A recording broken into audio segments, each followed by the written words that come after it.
अवधूतं परिजनसहितं कृष्णचैतन्यदेवं श्रीराधा कृष्णपादान् सहगणललिता श्रीविशाखान्वितांश हे कृष्ण करुणा सिन्धो दीनबन्धो जगत्पते गोपेश गोपिकान्त राधाकान्त नमस्तुते तप्त काञ्चन गौरांगी राधे वृन्दावनेश्वरी वृषभानुसुते देवी प्रणमामि हरिप्रिये वाञ्छाकल्पतरुभ्यश्च कृपा सिन्धुभ्येव च पतितानां पावनेभ्यो वैष्णवेभ्यो नमो नमः। जय श्री कृष्ण चैतन्य प्रभु नित्यानंद श्री अद्वैत गदाधर श्रीवासादि गौर भक्त वृंद हरे कृष्णा कृष्ण कृष्ण कृष्ण हरे हरे हरे राम राम राम हरे हरे। सार्थमर्जुनस्यादौ कुर्वन् गीतामृतं ददौ लोकत्रयोपकाराय तस्मै कृष्णात्मने नमः। अज्ञाननिराधिरुपेति यया विशेषं भक्तिपरापि भजते परिपोषमुच्चैः तत्त्वं परं स्फुरति दुर्गमम् अपि अजर्षम् षड्गुण्यभृत्स्वरचितं प्रणमामि गीतम् निखिलश्रुतिमौलिरत्नमाला द्युति निराजिता पादपङ्कजान्ता अयि मुक्तकुलेरुपास्यमानां परितास्त्वं हरिनां संशयामि नीलाचलनिवासाय नित्याय परमात्मने बलभद्रसुभद्राभ्यां जगन्नाथाय ते नमः। नमस्ते गिरिराजाय श्रीगोवर्धननामिने अशेषक्लेशनाशाय परम आनंददायिने।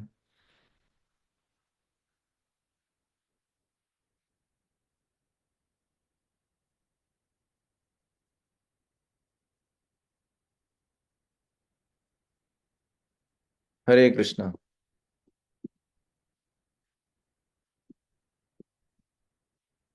तो आप सब भक्तों का स्वागत करते हैं हम। ये भक्ति शास्त्री ये जो कोर्स है सेकंड यूनिट शुरू होने जा रहा है। मुझे जो सूचना दिया गया था कि fourth fifth and six chapter of Bhagavad Gita पढ़ाना है आपको, प्रभु जी ऐसा बताया गया था। तो फोर्थ फिफ्थ और सिक्स चैप्टर जो भगवत गीता का है उसके अंदर कुल मिला के अगर हम देखते हैं तो 118 श्लोक हैं। 118 श्लोक अगर हम प्रयास करें, डेली हम 6 श्लोक अगर कवर करते हैं तो संभव है कि हम 20 क्लासेस के अंदर अगर सब कुछ सही चला। हाँ, एक मिनट।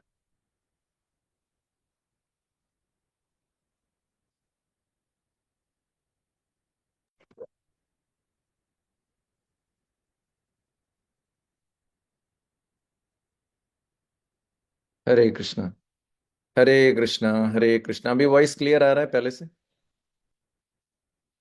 तो यस जी।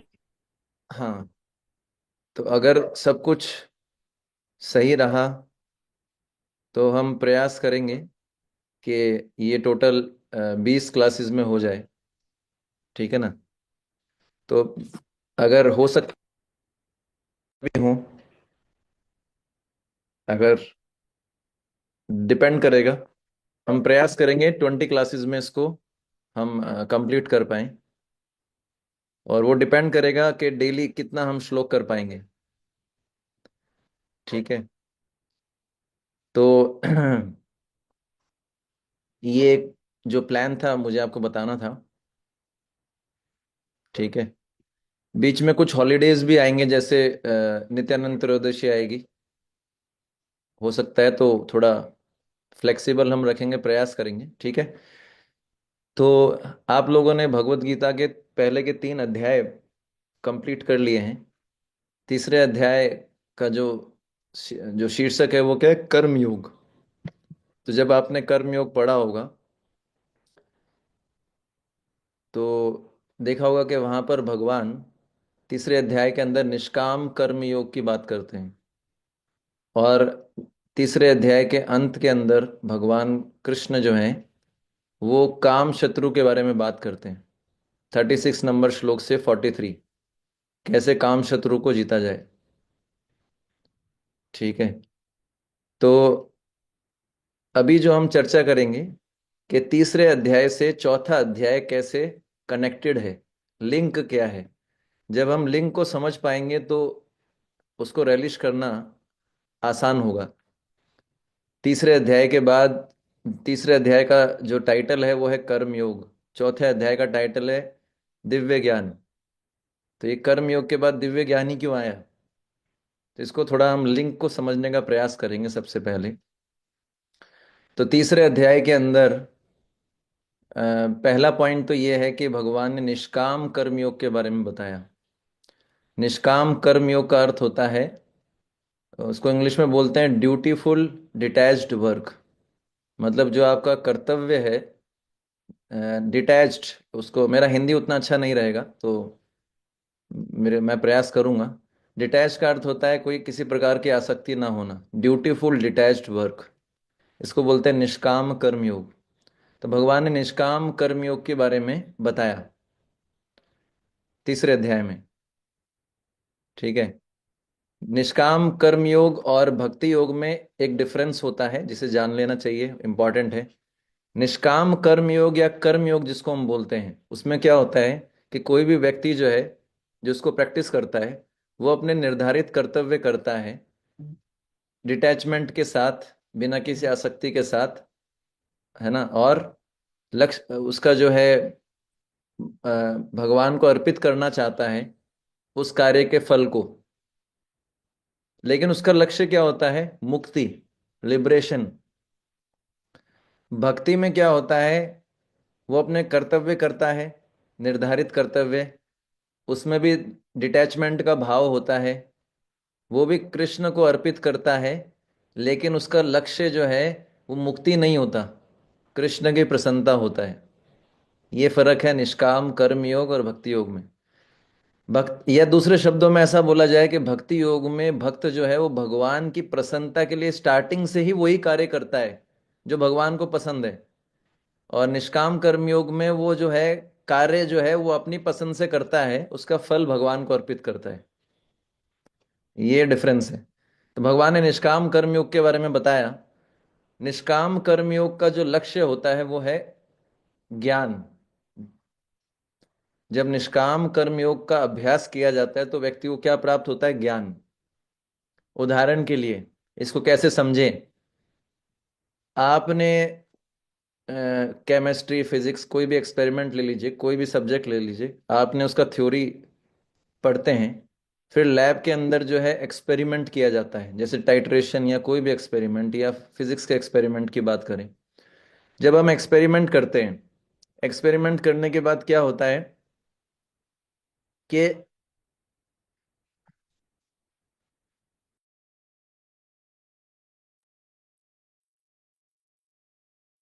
है ना, तो जब, एक मिनट ना, हरे कृष्णा कृष्णा कृष्णा हरे हरे, हरे राम राम राम हरे हरे।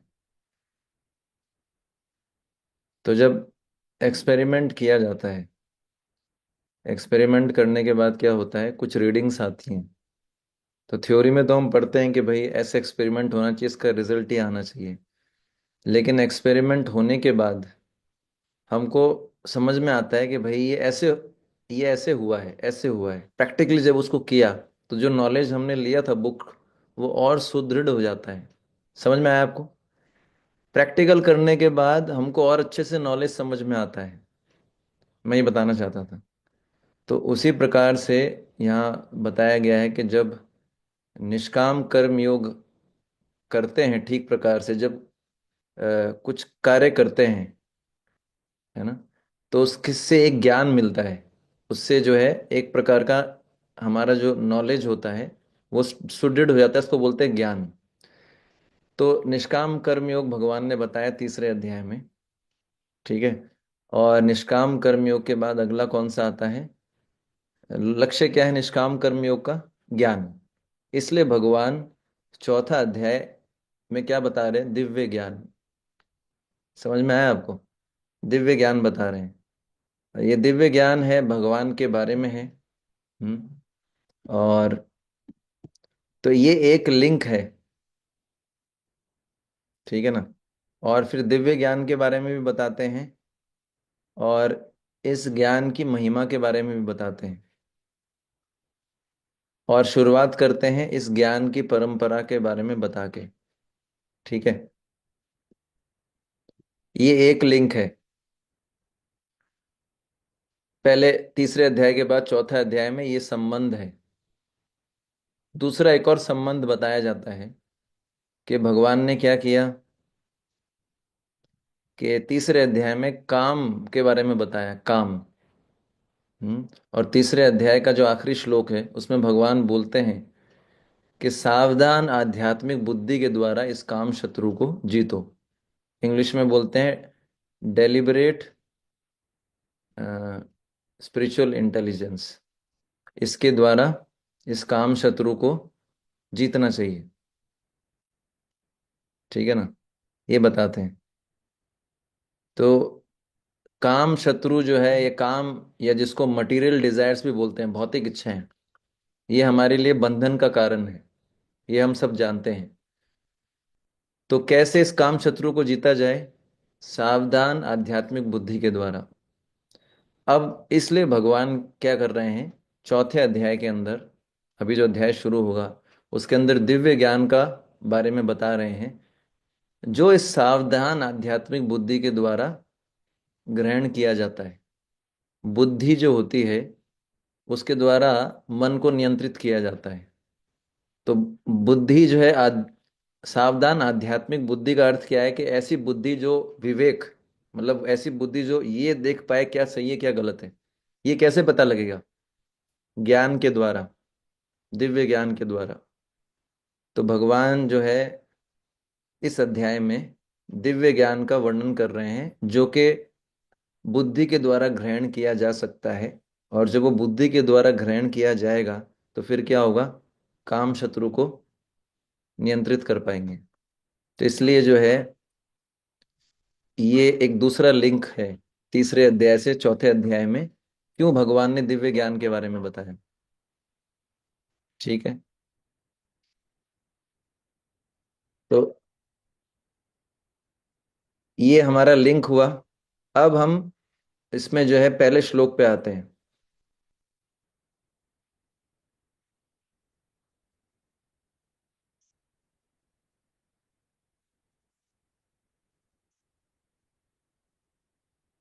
तो जो पहला श्लोक है इसका, एक मिनट ना, हरे कृष्ण।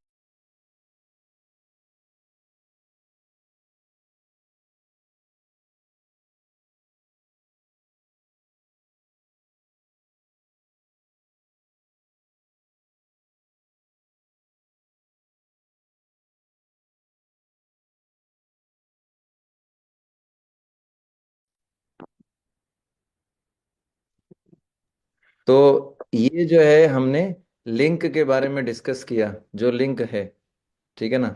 अब हम फर्स्ट श्लोक के बाद, जैसे भगवान जब दिव्य ज्ञान के बारे में बताएंगे, तो दिव्य ज्ञान जो है वो एक परंपरा के माध्यम से नीचे की तरफ जाता है। परंपरा के माध्यम से दिव्य ज्ञान प्राप्त किया जाता है।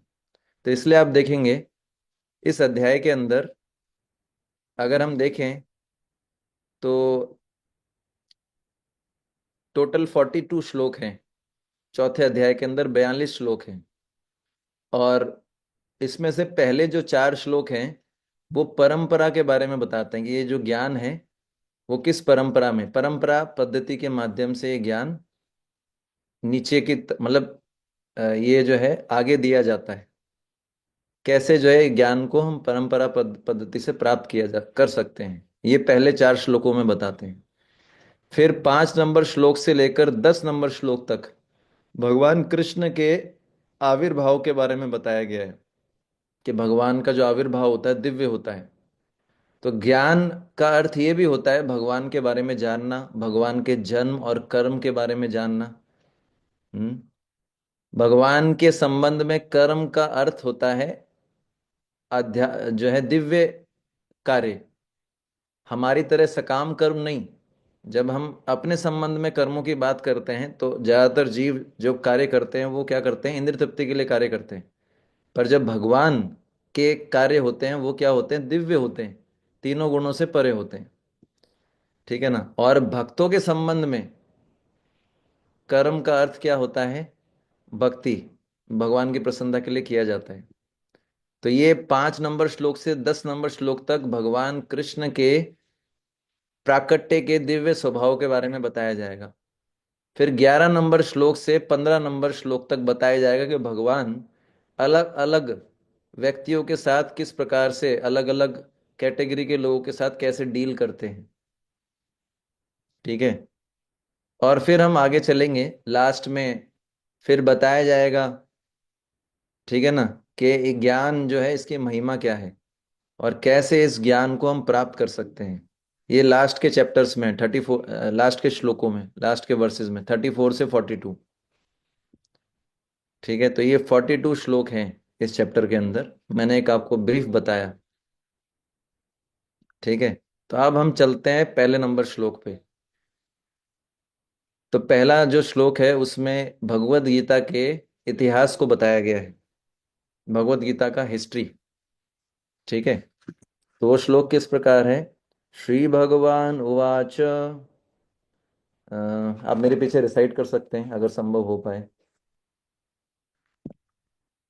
एटलीस्ट हम श्लोक का तो रिसाइट कर सकते हैं।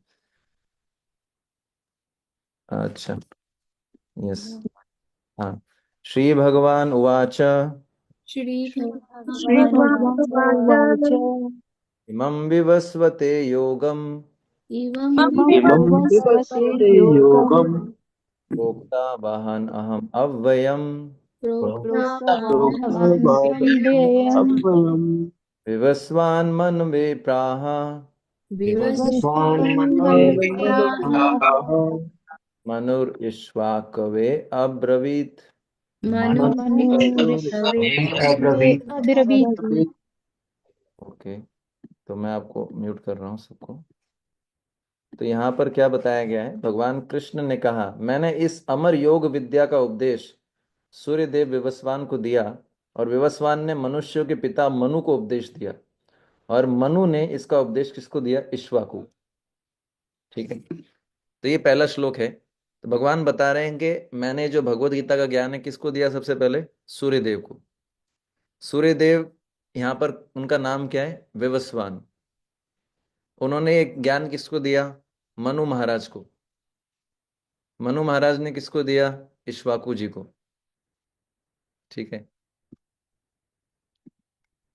तो अब इसमें सबसे इंपॉर्टेंट चीज है कि जो समझने वाली है, यहाँ पर प्रभुपाद जी तात्पर्य शुरू करते हैं तो उसमें क्या भगवत गीता के इतिहास के बारे में बताते हैं। मैं मोटे मोटे इंपॉर्टेंट इंपॉर्टेंट पॉइंट टच करूंगा, आपको घर पे उसको पढ़ना रहेगा। अगर कोई चीज़ आपको डाउट आती है तो आप बाद में पूछ सकते हैं। मैं जो इंपॉर्टेंट पॉइंट्स उसी को टच करूंगा। तो महाभारत में शांति पर्व में बताया गया है, ये गीता में श्लोक भी दिया गया है। शांति पर्व में क्या बोलते हैं, ऐसा बताया गया है कि जो भगवत गीता है वो जो है लगभग 20 लाख साल, 20 लाख साल पहले जो है, ये 20 लाख साल से भगवत गीता है जो मनुष्य समाज के अंदर है। और भगवत गीता लगभग 12 करोड़ 4 लाख साल पहले भगवान कृष्ण ने विवस्वान जी को बोला था। अब इसका पूरा मैथमेटिक्स यहाँ पर बताते हैं कि ब्रह्मा जी का एक दिन है, हम सबको पता है गर्भोदक्षाय विष्णु, उनसे ब्रह्मा जी निकलते हैं। ब्रह्मा जी के एक दिन में 1000 चतुर्युगों का 1000 साइकिल, एक दिव्य युग बताया गया है कि एक दिव्य युग होता है 4 युगों की साइकिल, सत्य त्रेता द्वापर कली। 1000 बार इसको घुमाएंगे तो ब्रह्मा जी का एक दिन, ब्रह्मा जी के एक दिन में 14 मनु, उसको डिवाइड करेंगे 1000 से 14 को तो कितना आता है, लगभग 71 पॉइंट समथिंग। तो एक मनु का जो कार्यकाल है उसको बोलते हैं मनवंतर। समझ में आया आपको। तो अभी कौन सा मनवंतर चल रहा है, अभी 7वां मनवंतर चल रहा है। ठीक है। सातवां मनवंतर का 28वां चतुर्युग चल रहा है। 28th, 71 में से कौन सा चल रहा है? 28th। एक मनु का शासनकाल होता है 71 चतुर्युगों की साइकिल, उसमें से अभी कौन सा चल रहा है? सातवें मनु के 71 में से कौन सा चल रहा है? 28th। तो इसके अंदर जो है, ऐसा बताया गया है कि जो ये जो मनु है हमारे, इनको बोलते हैं वैवस्वत मनु। और ये किन के पुत्र हैं? विवस्वान, सूर्यदेव। ठीक है ना। और पिछले जन्म में जो ये वैवस्वत मनु थे, ये सत्यव्रत राजा थे, जिनको मत्स्य देव ने दर्शन दिए थे मत्स्य अवतार में। यही जो है वैवस्वत मनु बन के आते हैं। और ये जो वैवस्वत मनु है, इनको श्राद्ध देव भी बोलते हैं। श्राद्ध देव, श्राद्ध देव मनु, क्योंकि इनकी पत्नी का नाम क्या है? श्रद्धा देवी। इसलिए इनको वैवस्वत मनु बोलते हैं, क्योंकि वैवस्वान के पुत्र हैं। अब ये समझना चाहिए कि ब्रह्मा जी गर्भोदक्षाय विष्णु से निकले, नाभि कमल से, और ब्रह्मा जी को सृष्टि करने का काम दिया गया कि आप सृष्टि करो। तो ब्रह्मा जी ने किसकी उत्पत्ति की? मनुओं की और प्रजापतियों की। तो इसलिए जो है मनु, सबसे पहले मनु कौन थे? स्वयंभू मनु, स्वयंभू मनु। अभी कौन से मनु हैं? सातवें मनु, वैवस्वत मनु। ठीक है। तो ये जो वैवस्वत मनु थे, इन्होंने ज्ञान किसको दिया? इक्ष्वाकु जी को। ठीक है, इक्ष्वाकु जी को दिया। इक्ष्वाकु जी कौन है?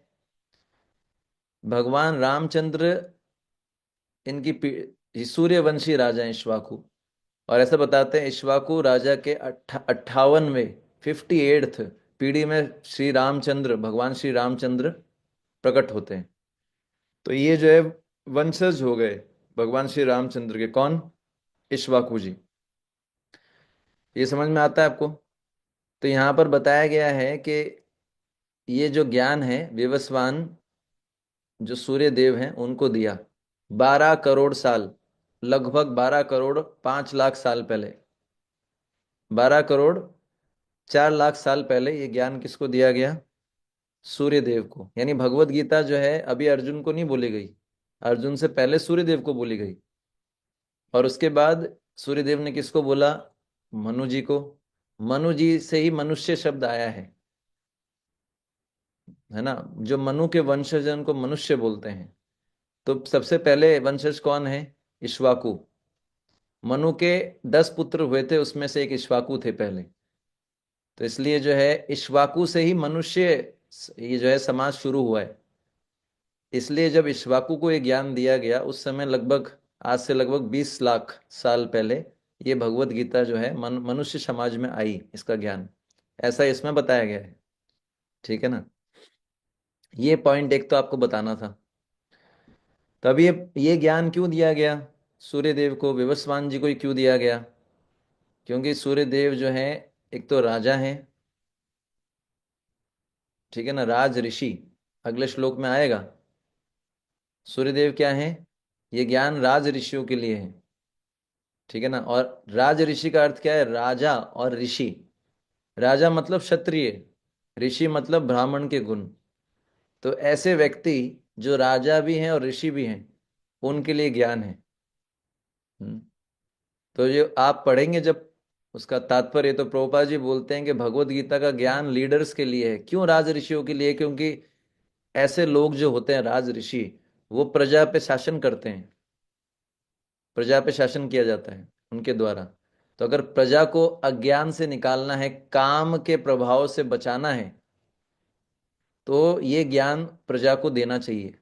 तो जो अगर लीडर्स को ये ज्ञान देंगे, जो कोई भी लीडर है, तब इससे हम ये निष्कर्ष निकाल सकते हैं कि जो एडमिनिस्ट्रेशन में है, राजनीति में है, उनको भी गीता पढ़ना चाहिए। जो भी लीडरशिप पोजीशन पे है, गीता उसके लिए है, क्योंकि उससे बहुत सारे लोग जुड़े हुए हैं। अगर ये जो राज ऋषि हैं, जो लीडर्स हैं सोसाइटी के, उनको ये ज्ञान नहीं दिया जाएगा, तो वो जो है नीचे के जो लोग हैं, प्रजा या जो उनसे जुड़े हुए लोग, उनको ये ज्ञान नहीं दे पाएंगे और उनको काम के प्रभाव से नहीं बचा पाएंगे। समझ में आया आपको?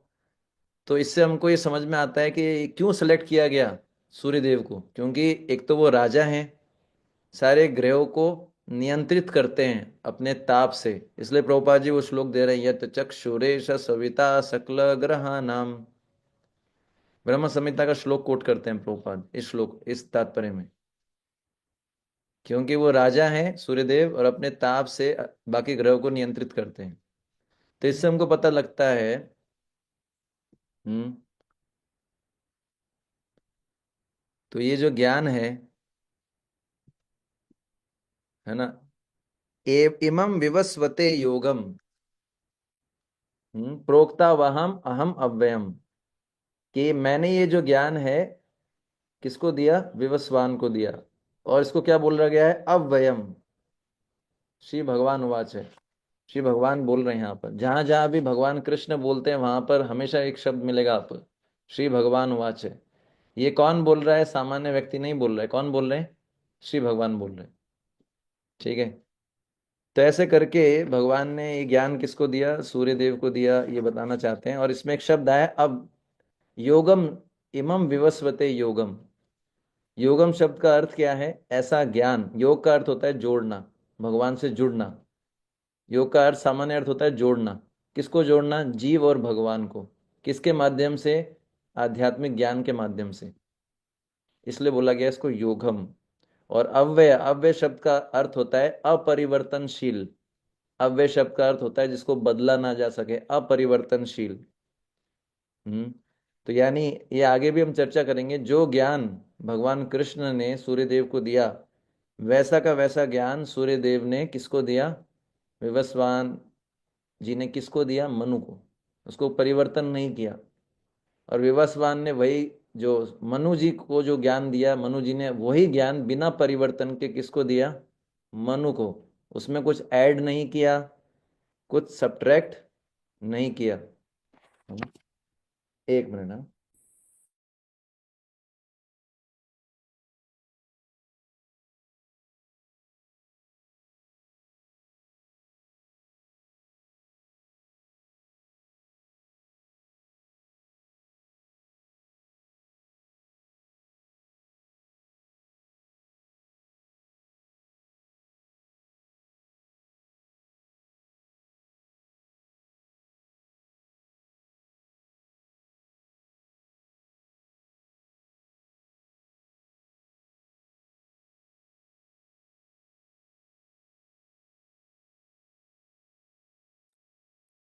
हरे कृष्णा। तो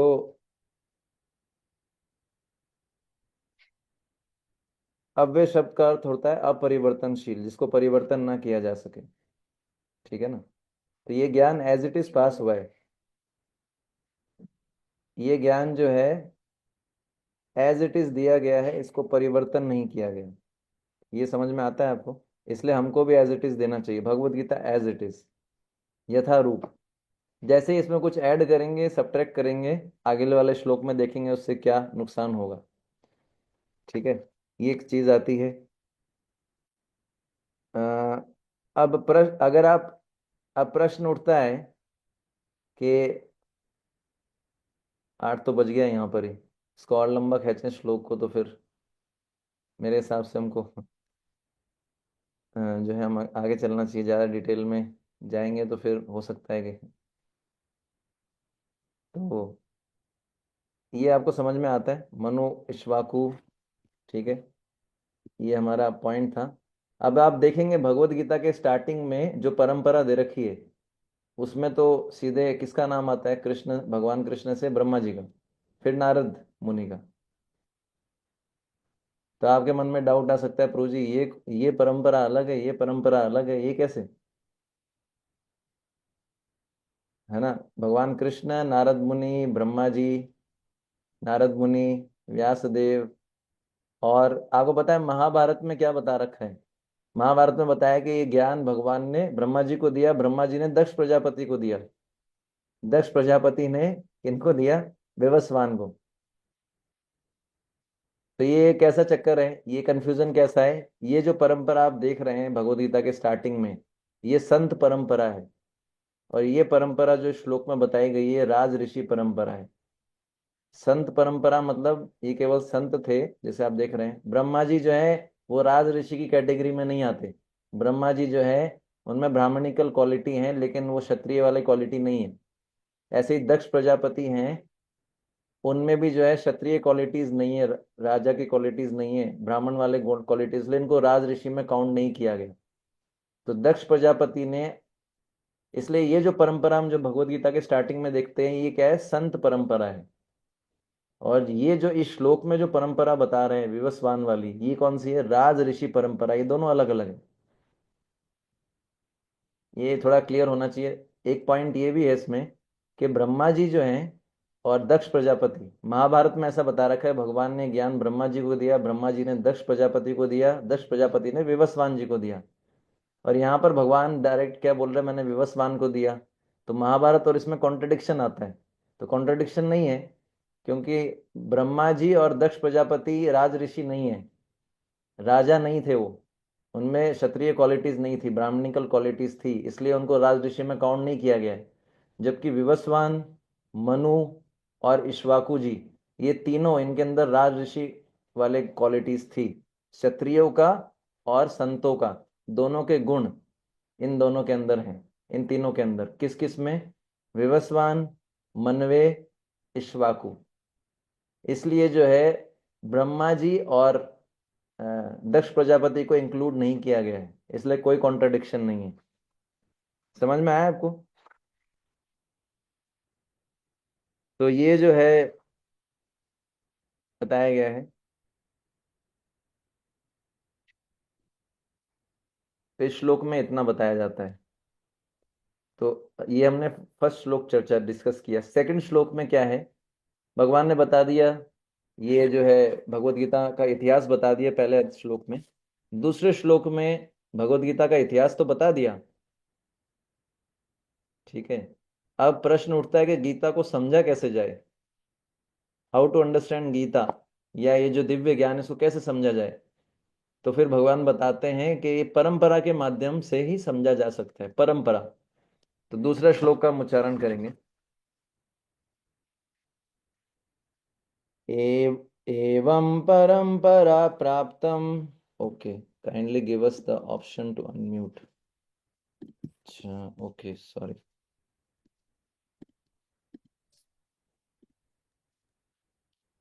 थैंक यू प्रभु जी फॉर गिविंग अस ऑप्शन। प्रभु जी, मेरा यहाँ डाउट था कि ये क्या इम्पोर्टेंट मैटर है जो अभी आप बता रहे हैं कि सूर्यदेव ने भगवान श्री कृष्ण ने सूर्यदेव को दिया और सूर्यदेव ने आगे इनको ट्रांसफर किया भगवत गीता के नॉलेज को। और बीच में भी महाभारत में आप जैसे बता रहे हैं कि ये ब्रह्मा जी को और फिर दक्ष प्रजापति को। तो इट इज इम्पोर्टेंट कि हमको ये नोटिस में हो, या एक सिर्फ एक जनरल इंफॉर्मेशन के लिए ये प्रभु जी? ये एक जनरल इंफॉर्मेशन के लिए, क्योंकि कभी जैसे वो जो श्लोक प्रभुपाद जी कोट कर रहे हैं, त्रेता युग, आप वो श्लोक देखिए महाभारत के शांति पर्व से जो दे रखा है 4.1 में। तो अगर कोई ये प्रश्न पूछ सकता है, इन केस अगर कोई पूछे तो ये पता होना चाहिए कि भाई इसमें कोई कॉन्ट्राडिक्शन नहीं है। ये इतना इंपॉर्टेंट नहीं है, जस्ट एक उसके लिए मैंने आपको बताया, इन केस, इसलिए जो है। और प्रजापति दक्ष जो थे वो तो राजा थे, उनको राजऋषि में काउंट नहीं किया जाता है? एक्चुअली जब उनके हम कैरेक्टरिस्टिक्स देखेंगे, ठीक है ना, यस। प्रजापति का अर्थ होता है कि जो संतान उत्पत्ति करते हैं आगे, उनके कैरेक्टरिस्टिक्स देखेंगे शास्त्रों के अंदर ऐसे। तो ऐसा मिलता नहीं कि क्षत्रियो वाले उनके कॉल, जैसे मैंने आपको ब्रह्मा जी का बताया। ब्रह्मा जी जो है जब उन पे मधु और कैटभ ने आक्रमण किया था, ये बहुत पुरानी घटना है। जब ब्रह्मा जी प्रकट हुए थे तो मधु और कैटभ असुर थे, उन्होंने अटैक किया था। तो ब्रह्मा जी ने उनसे फाइटिंग नहीं किया, वो छुप गए थे और भगवान से प्रार्थना किया। तो क्षत्रिय वाली क्वालिटीज जो है वो देखी नहीं जाती। लेकिन यस। ये इतना इम्पोर्टेंट नहीं है, इसलिए जो है मैं इन केस, तो क्या कितना डीप जाना है, इसलिए उसके हिसाब से हम थोड़ा कम जाएंगे, मोटा मोटा। ठीक, थैंक यू सो मच प्रभु जी। ये एक्स्ट्रा नॉलेज के लिए है। मुझे पता नहीं कि आप प्रभु जी कितना डीप बताते हैं, उसके अनुसार मैं कोशिश करूंगा कि टाइम के अनुसार, क्योंकि हमारे पास ज़्यादा समय नहीं है। एवं परंपरा प्राप्तम एवं परम्परा प्राप्तम् इमं राजर्षयो विदु मम राजर्षिः सकाले नेह महता सकालेन इह महता योगो नष्ट परंतपा। योगो योगो नष्ट नष्टः परन्तप। परन्तप। तो मैं आपको म्यूट कर रहा हूँ सबको। यस। इस प्रकार ये परम विज्ञान गुरु परंपरा द्वारा प्राप्त किया गया। यहाँ क्या बता रहे हैं? गुरु परंपरा द्वारा भगवत गीता का ज्ञान प्राप्त किया जाता है। ये इंपॉर्टेंट है। जैसे मैंने बताया था, इस श्लोक में क्या बताया गया, गीता का ज्ञान कैसे प्राप्त होता है? गुरु परंपरा के द्वारा। और राज ऋषियों ने इसी विधि से इसे समझा। यहाँ पर आ गया ना राज ऋषि, जो मैंने पिछले श्लोक में आपको थोड़ा बताया था। किंतु काल क्रम में परंपरा छिन्न हो गई, अतः विज्ञान यथा रूप में लुप्त हो गया लगता है। ये प्रभुपाद जी लिख रहे हैं। आप समझ पा रहे हैं? तो यहाँ पर पहले समझना चाहिए कि भगवत गीता का ज्ञान कैसे समझा जाता है? परंपरा के माध्यम से। तो परंपरा कई हो सकती हैं। परंपरा शब्द का अर्थ होता है कि एक पंक्ति जिसमें एक व्यक्ति के बाद अगला व्यक्ति आए। परंपरा शब्द का शाब्दिक अर्थ है एक ऐसी पंक्ति जिसमें एक व्यक्ति दूसरे व्यक्ति के बाद आता है जो उसके बहुत निकट हो। यानी परंपरा का अगर हम भगवत गीता के ज्ञान के टर्म्स में चर्चा करें तो इसका अर्थ है कि एक आचार्य जो दूसरे आचार्य के शरणागत हो, वो आचार्य जब जो अपने शिष्य हैं, जो आगे आचार्य बनेंगे, उनको जब गीता का ज्ञान देते हैं, इसको बोलते हैं परंपरा। ये समझ में आया आपको? है ना? तो ये जो हमारा वैदिक ज्ञान है, आध्यात्मिक ज्ञान, इसको परंपरा में प्राप्त करना चाहिए। स्पिरिचुअल नॉलेज जो है परंपरा में आगे चलता है। चाहे गीता की बात ले लीजिए, अगर आप महाभारत की बात करते हैं, उसमें भी एक श्लोक आता है, आपको पता है? महाभारत, सॉरी, श्रीमद् भागवतम। श्रीमद् भागवतम के अंदर श्रीमद् भागवत की परंपरा बताई गई है। ये श्लोक है श्रीमद् भागवत का 12, 13, 19। ये श्लोक आप देखेंगे 12.13.19। इसमें क्या बताया गया श्लोक के अंदर? हम्म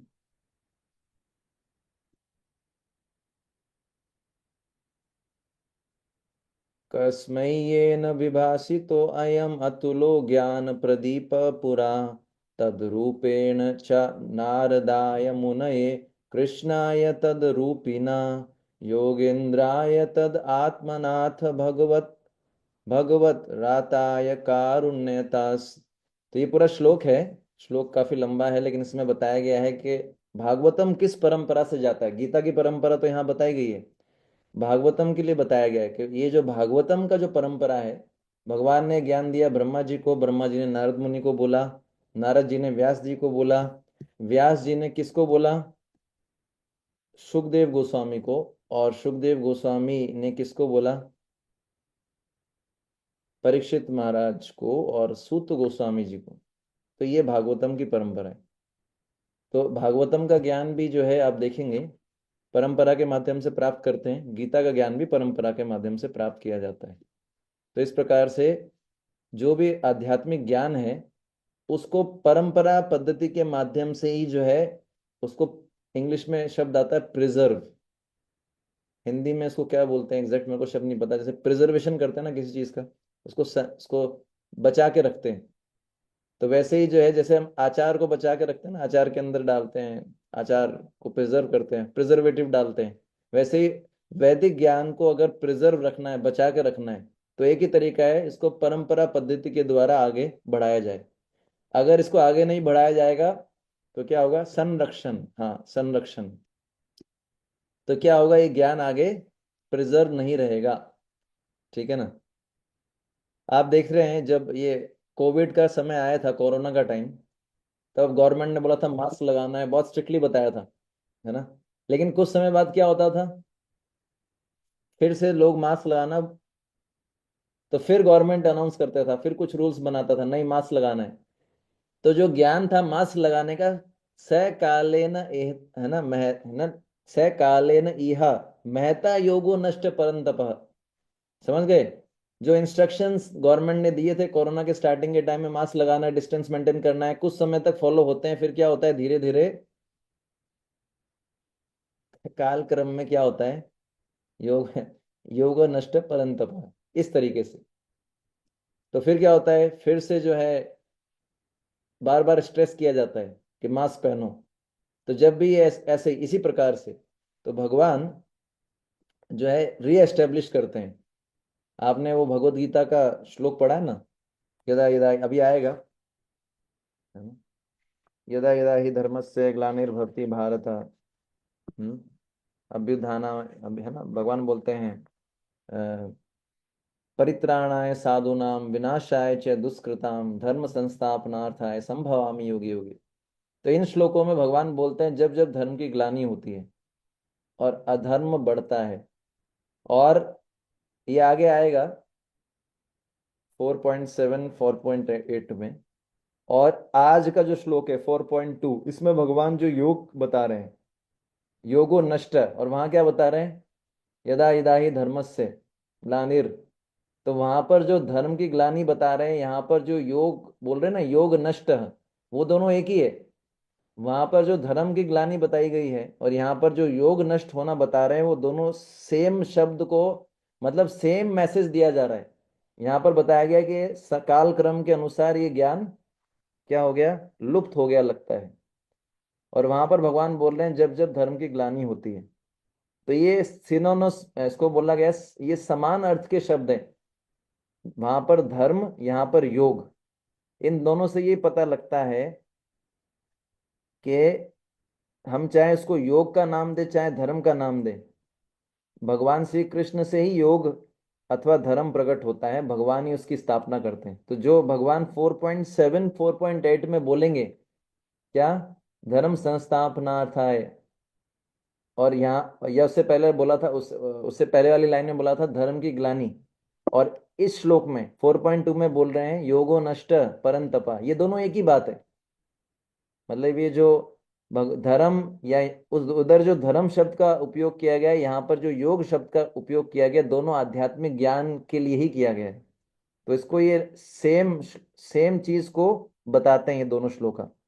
भगवान भगवत गीता जो है वही सर्वोच्च धर्म है, भगवान की शरण लेना ही क्या है, सर्वोत्तम योग है, और भगवान का उपदेश ही क्या है, सर्वोच्च ज्ञान है।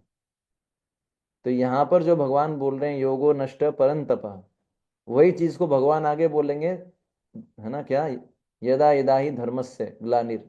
दोनों का मतलब एक ही है। मैंने आपको लिंक करके बताया, ठीक है। तो यहाँ पर मैंने आपको बताया परंपरा, परंपरा पद्धति के माध्यम से ये ज्ञान आगे जाता है, ठीक है। अब इसमें एक बात इंपॉर्टेंट समझनी है, भगवान यहाँ पर क्या बोल रहे हैं आगे, इमम राज ऋषयो विदु, इमम, है ना, इस एवं परंपरा प्राप्तम, ये ज्ञान परंपरा के माध्यम से प्राप्त किया जाता है, किनके द्वारा, इमम राज ऋषयो विदु, राज ऋषि। तो मैंने आपको पहले ही बताया कि राज ऋषि का अर्थ क्या है, राजा भी है और ऋषि भी है, जिसके अंदर क्षत्रिय वाले गुण भी हैं और ब्राह्मण वाले गुण भी हैं। तो प्रभुपाद जी ने श्लोक पे लेक्चर दिया था। प्रभुपाद जी इसमें, इस लेक्चर में बताते हैं कि के ना सरकारी अधिकारी, सरकार, राज्य के जो शासक हैं उनको भगवत गीता सीखनी चाहिए। यानी जो हमारे सोसाइटी में जो पुलिस इंस्पेक्टर्स हैं, जजेस हैं, डॉक्टर्स हैं, प्रोफेसर्स हैं, they should understand Bhagavad Gita.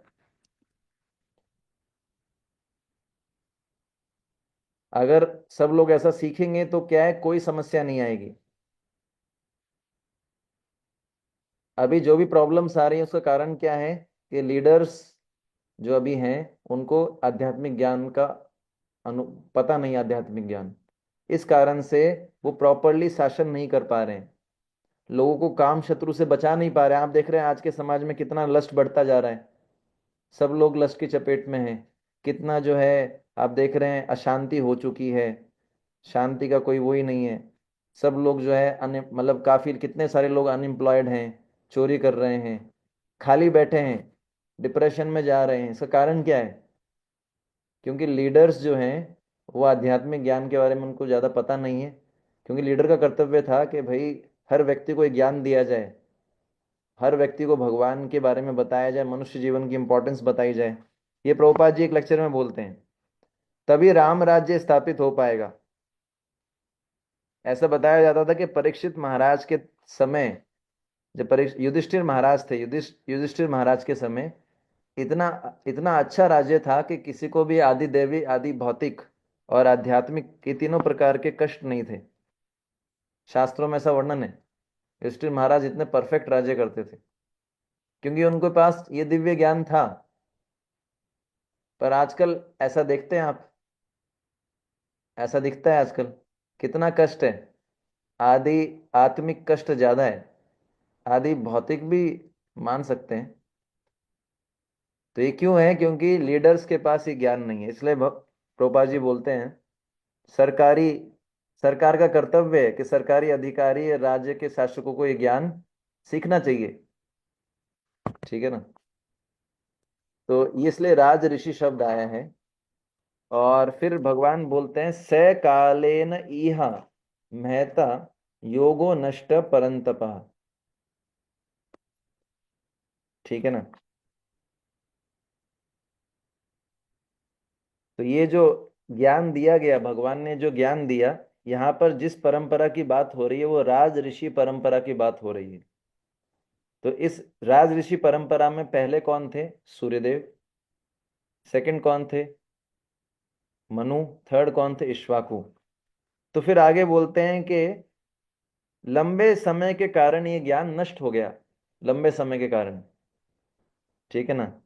तो ज्ञान के नष्ट होने के साथ साथ परंपरा भी नष्ट हो जाती है। जैसे मान लीजिए किसी एक व्यक्ति है जिसको आयुर्वेद का ज्ञान है। ऐसे कई वैद्य होते हैं ना जो नाड़ी देखना जानते हैं, जिनको बहुत अच्छा नॉलेज होता है आयुर्वेद का, उनको वो नॉलेज है। पर यदि वो व्यक्ति जो है किसी आगे व्यक्ति को ना सिखाए तो क्या होगा? परंपरा टूट गई। परंपरा टूटने के साथ क्या हुआ? वो ज्ञान वहीं रुक गया। समझ में आता है ना? जैसे आजकल ऐसे कई पहले नाड़ी वैद्य होते थे और उनके साथ उनके पास रह के ट्रेनिंग लेना पड़ता था।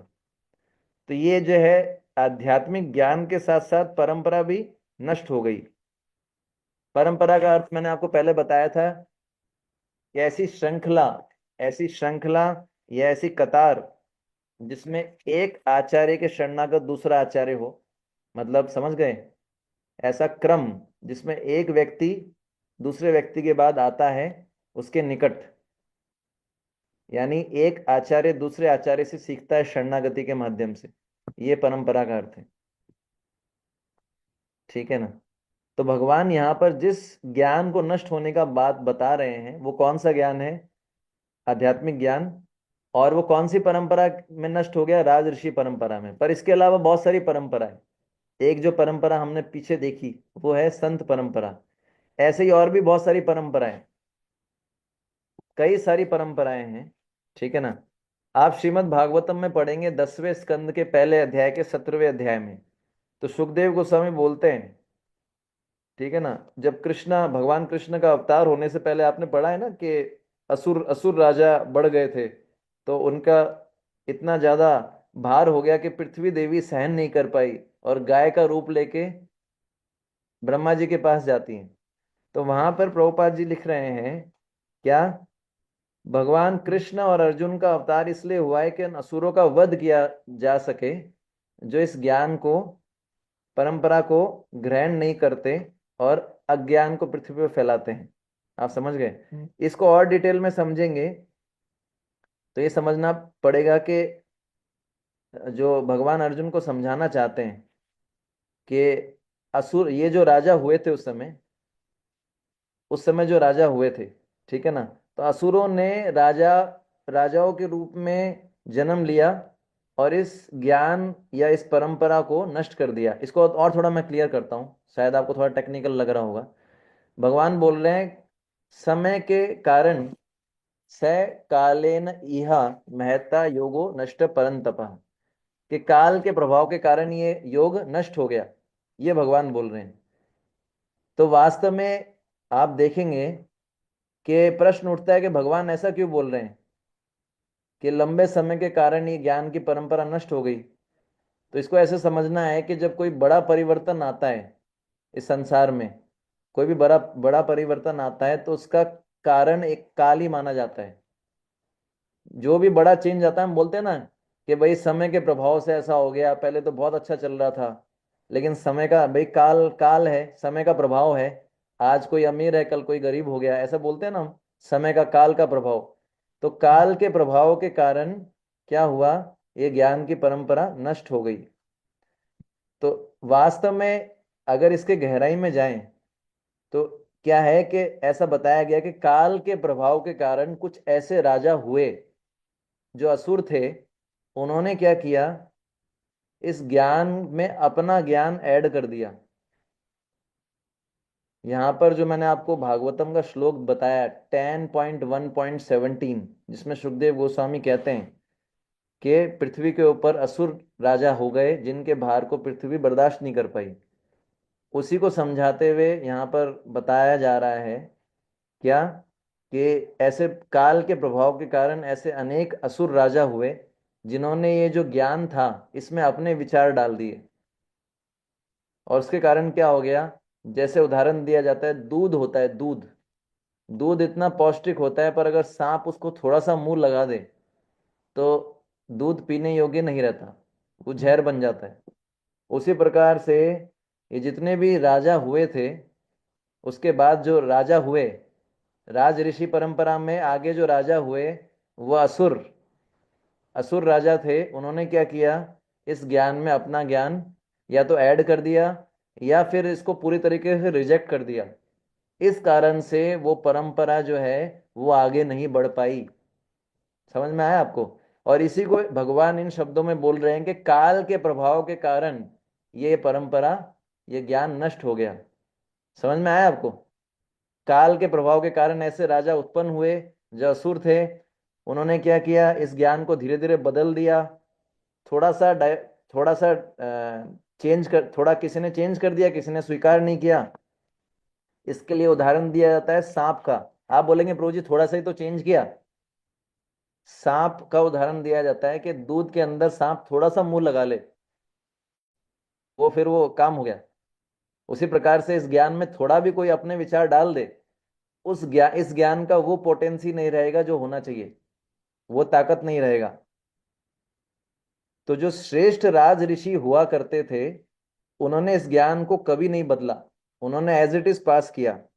पर जब असुरगण राजा आए, उन्होंने क्या किया, या तो गीता के ज्ञान में अपनी बातें मिला दी या गीता के ज्ञान को रिजेक्ट कर दिया, इसलिए वो परंपरा रुक गई।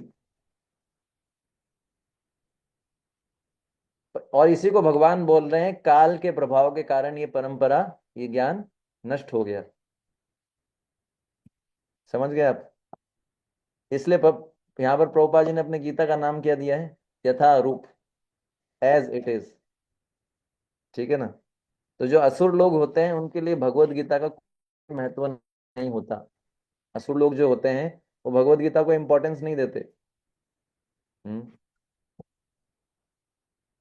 इसका उदाहरण दिया जाता है, इसको कैसे समझ सकते हैं, जैसे कोई अंधा व्यक्ति है, उसको क्या पता सूरज की रोशनी क्या है? क्या वो सूर्य की रोशनी देख सकता है, सूरज को देख सकता है? जब आप देखिए, अभी अभी सर्दी इतनी पड़ रही है, आप सुबह सुबह देखते हैं जब सूर्य निकलते हैं एकदम ऊपर, पता नहीं जयपुर में निकल रहे हैं कि नहीं निकल रहे हैं, मुझे पता नहीं, आप मोस्टली जयपुर से ही होंगे शायद, हमारे यहाँ पर तो निकल रहा है। जब सूर्य को देखते हैं सुबह सुबह कितना अच्छा लगता है, पर उसको अप्रिशिएट कौन कर सकता है? जिसके पास आंख है। जो अंधा है उसको पता लगेगा कुछ? उसके लिए कुछ सूर्य निकलने का ढलने का मतलब है? नहीं। उसी प्रकार से जो व्यक्ति बहरा है, उसके लिए संगीत की कोई वैल्यू है क्या? संगीत, क्या वो संगीत को अप्रिशिएट कर सकता है? भले ही संगीत कितना अच्छा कोई बोले, कितना अच्छा कीर्तन करे, उस वो जो बहरा है उसको क्या मतलब, उसको समझ में ही नहीं आएगा। उसी प्रकार से जो असुर लोग होते हैं, जो श्रद्धा विहीन होते हैं, वो भगवान कृष्ण के आदेशों, जो उपदेश है, उनका आदर नहीं करते। तो ये भगवत गीता का ज्ञान केवल भक्तों के लिए है, वो आगे के श्लोक में भी और क्लियर होगा। अब एक डाउट आना चाहिए आपके मन में, जो कि इतनी आसानी से नहीं आएगा, क्योंकि आप सुन रहे हैं ना, तो उसमें सोचना मुश्किल होता है। डाउट ये आना चाहिए कि पहले वाले श्लोक में प्रभु जी आपने बताया कि अव्ययम है, ये ज्ञान क्या है? अव्ययम। अव्ययम का अर्थ होता है, एक होता है अर्थ ये भी होता है अविनाशी। और यहाँ पर भगवान बोल रहे हैं योगो नष्ट परंतप। ये कैसे, यहाँ पर भगवान बोल रहे हैं कि नष्ट हो गया और वहां बोल रहे हैं अविनाशी है। तो ये कॉन्ट्रडिक्शन नहीं लगा आपको? समझ पा रहे हैं ना? योगो नष्ट परंतप, पहले वाले श्लोक में क्या बोल रहे हैं? अव्ययम इमं विवस्वते योगम प्रोक्तवान अहम अव्ययम। इसको कैसे समझे? ये विरोधाभास को ऐसे समझा जा सकता है, कोई बता सकता है आप में से कुछ आइडिया?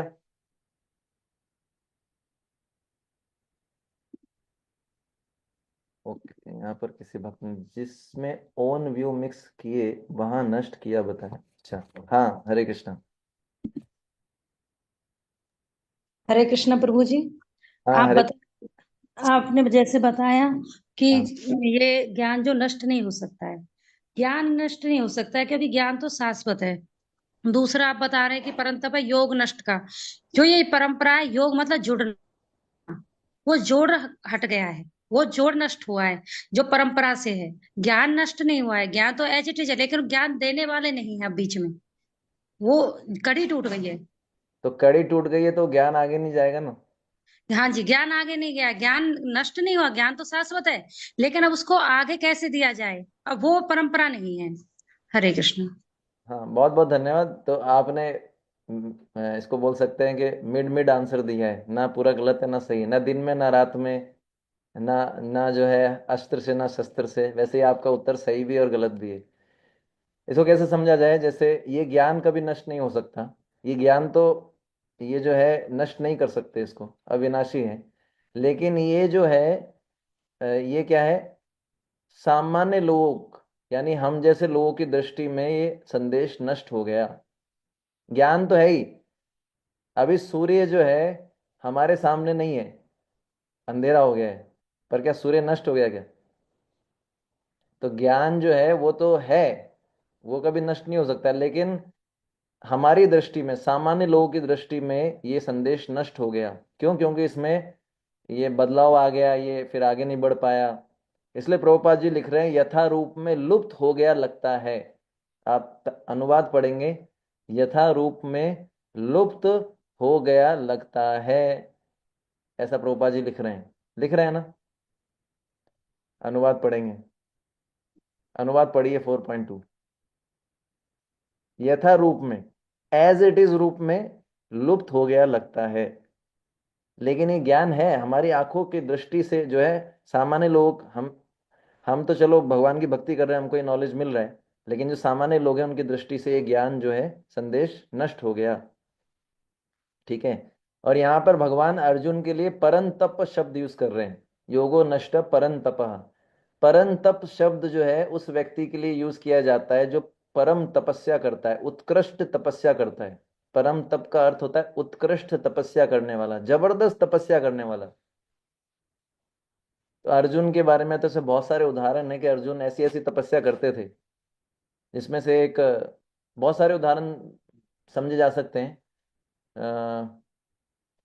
जैसे जब अर्जुन जो थे, जब वो अज्ञातवास में थे, तो उन्होंने उत्तरा को सिखाया था ना डांस। तो वहां पर ऐसा वर्णन आता है, वो अर्जुन थे लेकिन वो जो है बेस बदल के उत्तरा को डांस सिखाते थे। तो जब बाद में पता लगा हम्म, विराट राजा को, कह रहे ये तो अर्जुन है, तो उन्होंने बोला कि आप मेरी बेटी से शादी कर लो। बोले नहीं, बोले ये मेरी शिष्या है, शिष्या होती है पुत्री के समान होती है। और मैं इसमें महाभारत में वर्णन आता है। और बोले मैं ये दिखाना चाहता हूँ संसार को कि मैंने अपनी इंद्रियों को कितना नियंत्रित किया है। क्योंकि वो तो स्त्री थी, ये पुरुष थे। डांस सिखाना होता है तो आप जानते हैं कि संयम रखना पड़ता है इंद्रियों पे। तो अर्जुन ने ऐसी उत्कृष्ट तपस्या की। ऐसे और भी उदाहरण है ना, कि विचलित नहीं, अर्जुन का मन कभी विचलित नहीं हुआ उनका संग करके। बल्कि अर्जुन ने जो है बोला कि ये मेरे जो पुत्र हैं अभिमन्यु, उनसे इनका विवाह कीजिए। ये एक उदाहरण है, और भी ऐसे उदाहरण हो सकते हैं। मेरे को ये उदाहरण याद आया, इसलिए मैंने आपको बताया। तो ये उत्कृष्ट तपस्या है कि नहीं, है ना। मातृवत परदारेषु परद्रव्येषु लोष्टवत आत्मवत सर्वभूतेषु यह पश्यन्ति स पंडिता। चाणक्य पंडित बोलते हैं, दूसरी स्त्रियों को माता के समान समझना।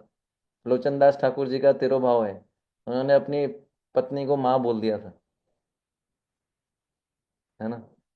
हम लोग बोलते हैं लेकिन हम we don't mean what we speak. पर ही बोलते हैं, एक शब्द बोला था, वॉक योर टॉक। उन्होंने माँ बोला तो बस माँ बोल दिया, खत्म। तो ये एक उदाहरण था। तो भगवान बोल रहे हैं कि अर्जुन, ये जो भगवान अर्जुन को परंतप क्यों बोल रहे, बोले हे अर्जुन, ये जो ज्ञान है भगवत गीता का, ये जो है तुम ऐसे तुम परंतप हो। अर्जुन का एक नाम है परंतप।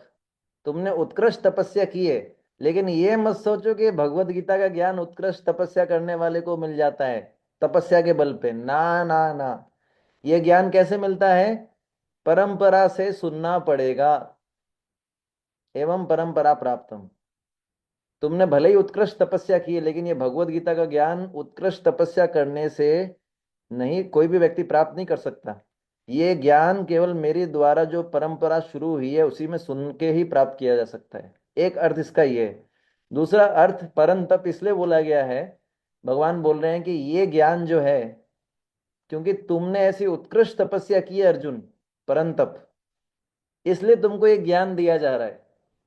सामान्य व्यक्ति को ये ज्ञान नहीं दे रहा हूं मैं, ये तुमको इसलिए दे रहा हूं क्योंकि तुम्हारा नाम क्या है? परंतप, तुमने उत्कृष्ट तपस्या की। ये इसका दूसरा अर्थ है। समझ में आ रहा है आप लोगों को? तो मैं क्या आज के अनुसार अपनी स्पीड एडजस्ट कर लूंगा। आज पहला सेशन है तो मेरे को देखना है कि आप लोगों को, ज्यादा फास्ट जाऊंगा तो फिर थोड़ा रस भी आना चाहिए जीवन के अंदर। सब ड्राई ड्राई होगा तो फिर कहीं तो रस मिले प्रभु जी। तो मैं देख रहा हूँ कि थोड़ा मतलब क्या बेटर रहेगा। अगर ऐसा लगेगा कि ज़्यादा स्लो जा रहे हैं तो कल फिर हम स्पीड बढ़ा भी सकते हैं। तो वो आप लोगों पे डिपेंड करेगा। मुझे जैसे प्रभु जी ने बताया था कि इसको आपको 15 से 20 क्लासेस में ख़त्म करना है, तो वो मैं चाहूँ तो कर सकता हूँ। मैं कोशिश करूँगा उसी के लिए, लेकिन उन्होंने ये भी बोला था कि आपको थोड़ा सा इस तरीके से बताना है ताकि लिंक हो, सब समझ पाएँ, सबको थोड़ा सा रिलिश कर पाएँ। तो ये थोड़ा मेरे लिए मुश्किल होगा, तो देखते हैं। आज जो है हम थोड़ा स्लो चलते हैं, कल थोड़ा फास्ट चलेंगे, कितना हो पाएगा। तो ये दूसरा श्लोक हो गया, ये समझ में आया आपको? अब तीसरे श्लोक पे चलते हैं।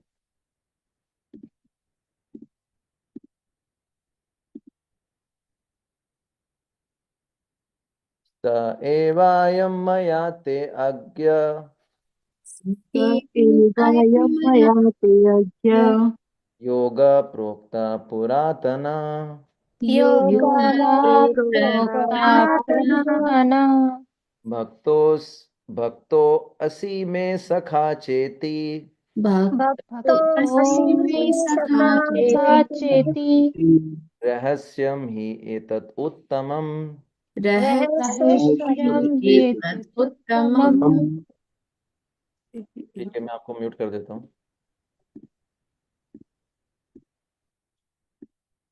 तो यहाँ पर जैसे पहले श्लोक में भगवान ने बता दिए, ये जो है सूर्यदेव को दिया। दूसरे श्लोक में फिर भगवान ने बताया कैसे प्राप्त किया जा सकता है, परंपरा के माध्यम से। अर्जुन जो है उनको डाउट आया एक, अर्जुन को डाउट आया।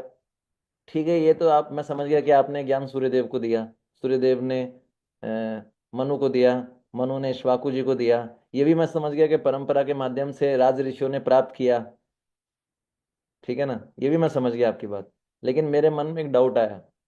अर्जुन के मन में क्या है? डाउट है। ठीक है ना। अर्जुन को ये डाउट आया कि, अच्छा, अर्जुन को ये डाउट आया जब अर्जुन को भगवान ने बोला कि ये ज्ञान मैंने सूर्यदेव को दिया। अब सूर्यदेव तो ऊपर ही थे अर्जुन के। अर्जुन को लगा ऐसे कैसे हो सकता है, अरे ये तो वो सूर्यदेव हैं, सूर्यदेव को दिया, इतने महान, है ना। सूर्यदेव इतने महान है, मतलब अभी अभी वो दोनों जो है मनुष्य की लीला कर रहे हैं। भगवान की योग माया के प्रभाव से अर्जुन जो है अपने आप को भगवान का मित्र समझ रहे हैं और मनुष्य समझ रहे हैं, सामान्य मनुष्य के भांति आचरण कर रहे हैं। बोले कि इतना महान, आपने इतने महान व्यक्तित्व को ये ज्ञान दिया, ठीक है ना। और उसके बाद भगवान ने बताया मनु इक्ष्वाकु को दिया, ठीक है। तो अर्जुन को लग रहा था कि आपने वही ज्ञान जो उनको दिया वही क्या मुझे दे रहे हैं, क्योंकि मैं तो उतना महान नहीं हूं। अर्जुन को ये लगा, मतलब कोई महान पर्सनैलिटी को कुछ जैसा रिस्पेक्ट दिया जाता है, जैसा मान लो जैसा सत्कार किया जाता है, अगर हमारे साथ हो तो हमको ऐसा नहीं लगे अरे यार ये इतना क्यों कर रहे हैं।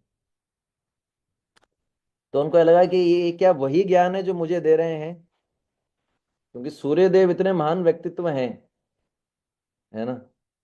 जब किसी विद्या को, और जब किसी विद्या को या किसी व्यक्ति को किसी दूसरे फेमस व्यक्ति से जोड़ा जाता है तो उसका महात्म्य बढ़ जाता है। अब जैसे मैं बोलूं कि मैं अभी जो है मैं श्रीमान नरेंद्र मोदी को गीता क्लास दे के आया हूं, मैं ऐसे बोलूं तो आपको लगेगा अरे प्रभु जी क्या मजाक कर रहे हैं आप, है ना। लेकिन जब आपको पता लग जाए, आपको मान लो ऐसा वीडियो वीडियो मिल जाए या ऐसे कहीं से मिल जाए कि मैं मोदी जी को गीता की क्लास दे रहा हूँ, तो फिर आप सोचेंगे अरे फिर क्या होगा, आश्चर्य। तो फिर जो है फिर आपके मन में क्या आएगा, अरे ये तो मोदी जी को क्लास देते हैं, ये हमको भी दे रहे हैं। उसमें एक एक इफेक्ट तो ये होगा कि आप बहुत सीरियसली सुनेंगे अगली बार से, अरे प्रभु जी ऐसे है। उदाहरण के लिए समझ पा रहे हैं, तो अर्जुन के मन में आश्चर्य हो रहा है कि आपने सूर्यदेव को वो ज्ञान दिया और सूर्यदेव ने आगे दिया, क्या वही सेम ज्ञान आप मुझे दे रहे हैं, वही सेम ज्ञान, और मेरी योग्यता क्या है जो आप मेरे को दे रहे हैं। मैं तो इतना महान नहीं हूं, इतना इतना बड़ा राज ऋषि नहीं हूं, सूर्यदेव मनु इक्ष्वाकु, मुझ में ऐसी क्या योग्यता है कि आप मेरे को ये ज्ञान दे रहे हैं, ठीक है ना।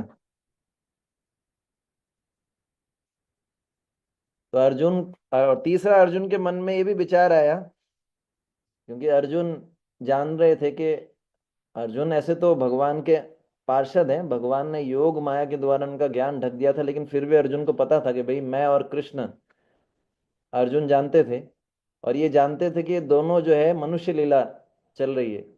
तो उनको लग रहा होगा कि चूंकि यहाँ पर अर्जुन और भगवान कृष्ण सामान्य मनुष्य जैसा व्यवहार कर रहे हैं, तो हो सकता है कि ये ज्ञान सामान्य हो।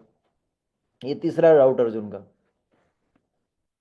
क्योंकि हम सामान्य व्यवहार कर रहे हैं ना, मनुष्य लीला कर रहे हैं, नॉर्मल फ्रेंड्स की बात ही व्यवहार कर रहे हैं, तो हो सकता है ये जो आपने ज्ञान दिया है नॉर्मल वाला दिया हो, जो एक सामान्य व्यवहार में जो हम चर्चा करते हैं ना, एक नॉर्मल।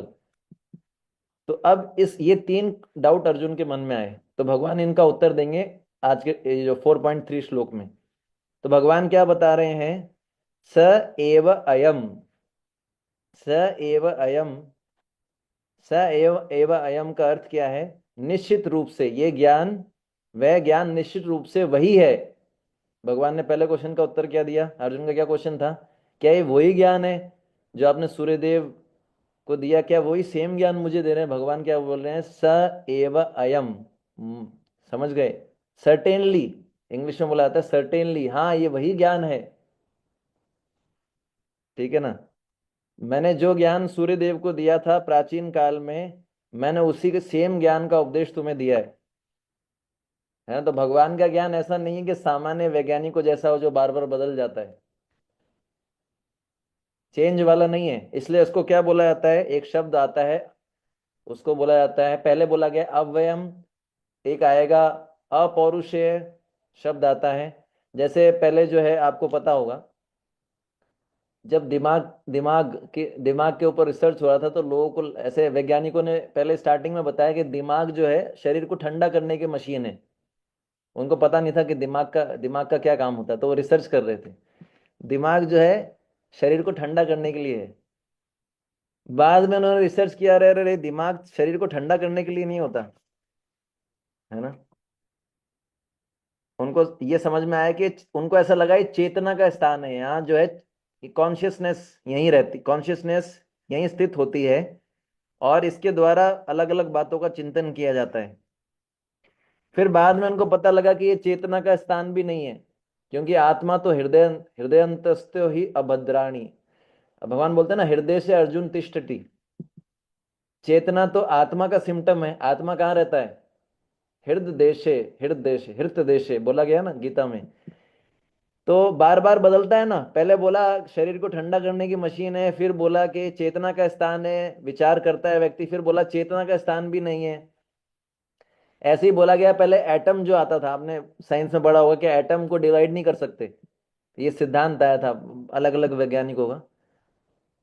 फिर बोला गया नहीं, एटम को डिवाइड, एटम जो है स्मॉलेस्ट नहीं है, उससे छोटे भी होते हैं, इलेक्ट्रॉन, प्रोटॉन, न्यूट्रॉन। फिर बताया गया उससे भी छोटा होता है quark, up quark, down quark. पता नहीं, बहुत पहले पढ़ा था, अब तो मुझे ज्यादा याद नहीं, ऐसा कुछ था। और अब बोल रहे हैं कि बोसोन। तो मतलब आप समझ रहे हैं ना, बार बार बार बार परिवर्तन हो रहा है।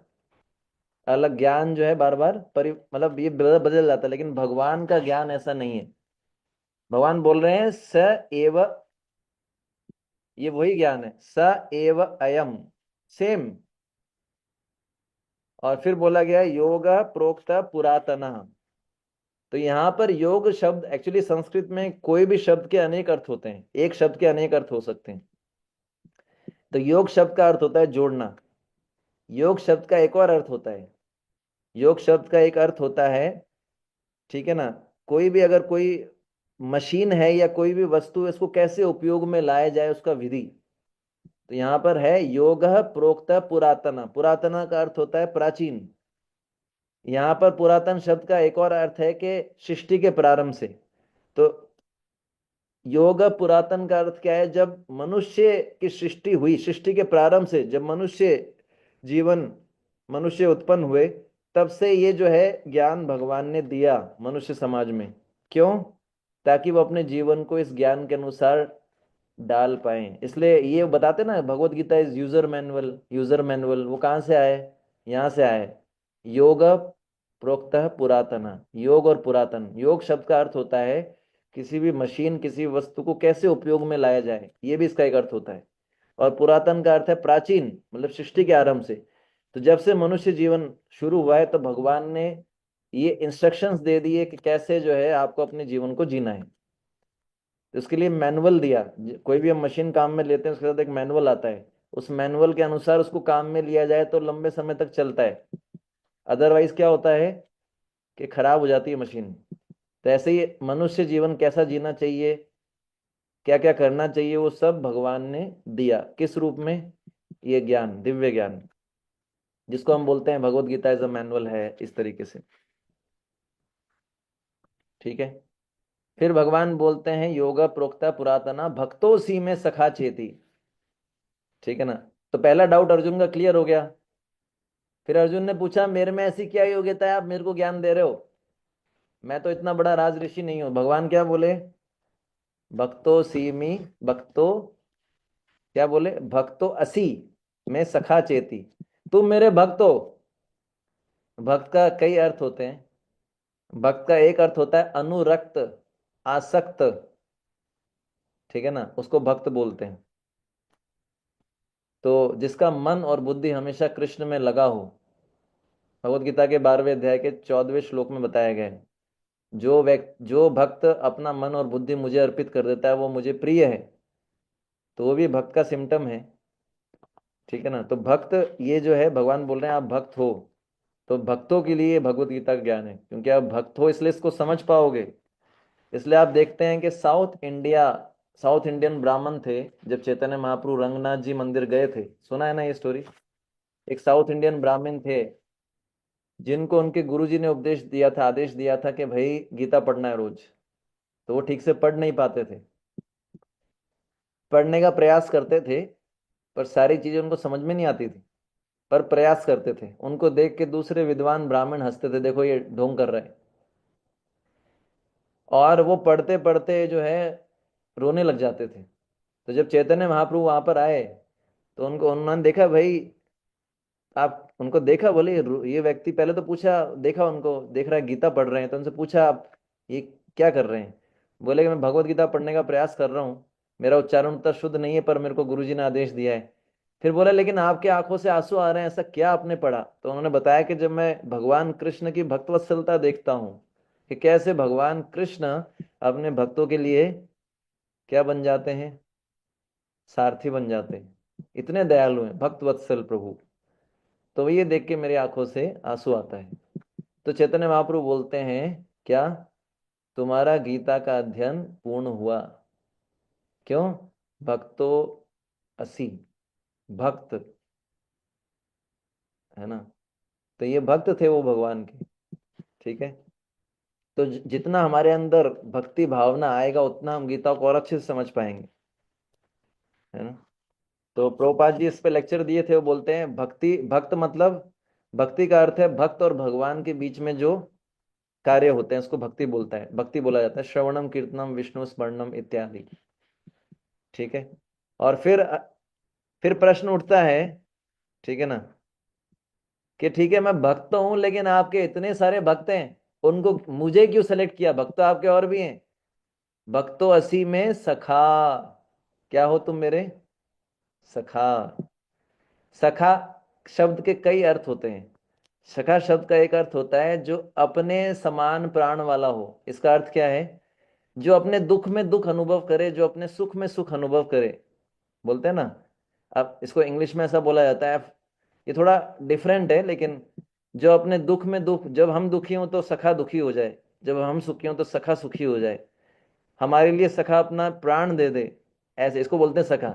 ऐसा नहीं कि हमारे प्राण जा रहे हैं, सखा बोल रहा है अच्छा हुआ, टेंशन खत्म, चला गया, है ना। ये तो आजकल के सखा हैं, लेकिन यहाँ पर इस तरीके से बताया गया, तो इसको बोला गया सखा। सखा शब्द का अर्थ होता है सम प्राण सखा मतः, समान प्राण वाला, जो हमारा दुख दर्द समझे। समझ में आया ना आपको? तो अर्जुन को भगवान बोल रहे हैं कि आप मेरे भक्ति नहीं हो, क्या हो? सखा हो।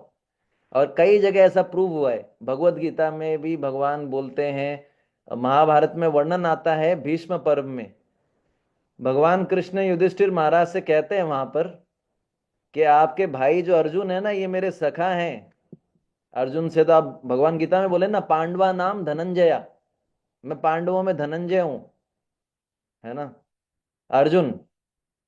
तो बोले ये जो अर्जुन है ना, ये आपके छोटे भाई मेरे सखा हैं, संबंधी हैं, क्योंकि उत्तरा से विवाह के सुभद्रा जी, और शिष्य हैं। और भगवान बोले मैं अर्जुन के लिए अपना मांस भी काट कर दे दूंगा। ये भगवान बोले महाभारत में, अपना मांस काट के दे दूंगा।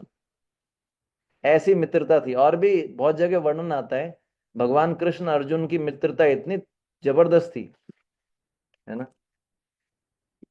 तो अब प्रश्न उठ सकता है कि भाई यहाँ तो अर्जुन की, ऐसा डाउट आ सकता है हमारे मन में, बोले कि सखा तो और भी बहुत सारे हैं भगवान के, फिर अर्जुन को क्यों चूज किया? हाँ, क्या अर्जुन से महान कोई सखा नहीं थे क्या? है ना। ब्रजवासी जो है अर्जुन से भी प्रिय है भगवान को, लेकिन उनको भगवत गीता के ज्ञान की जरूरत नहीं है। दूसरा पॉइंट ये है यहाँ पर समझने वाला कि और भी तो संत हैं, वो भी भगवान को अपना शिष्य भाव में, जैसे प्रभुपाद जी ने, आपने देखा है ना, प्रभुपाद जी एक भजन लिखते हैं मार्की ने भागवत धर्म में।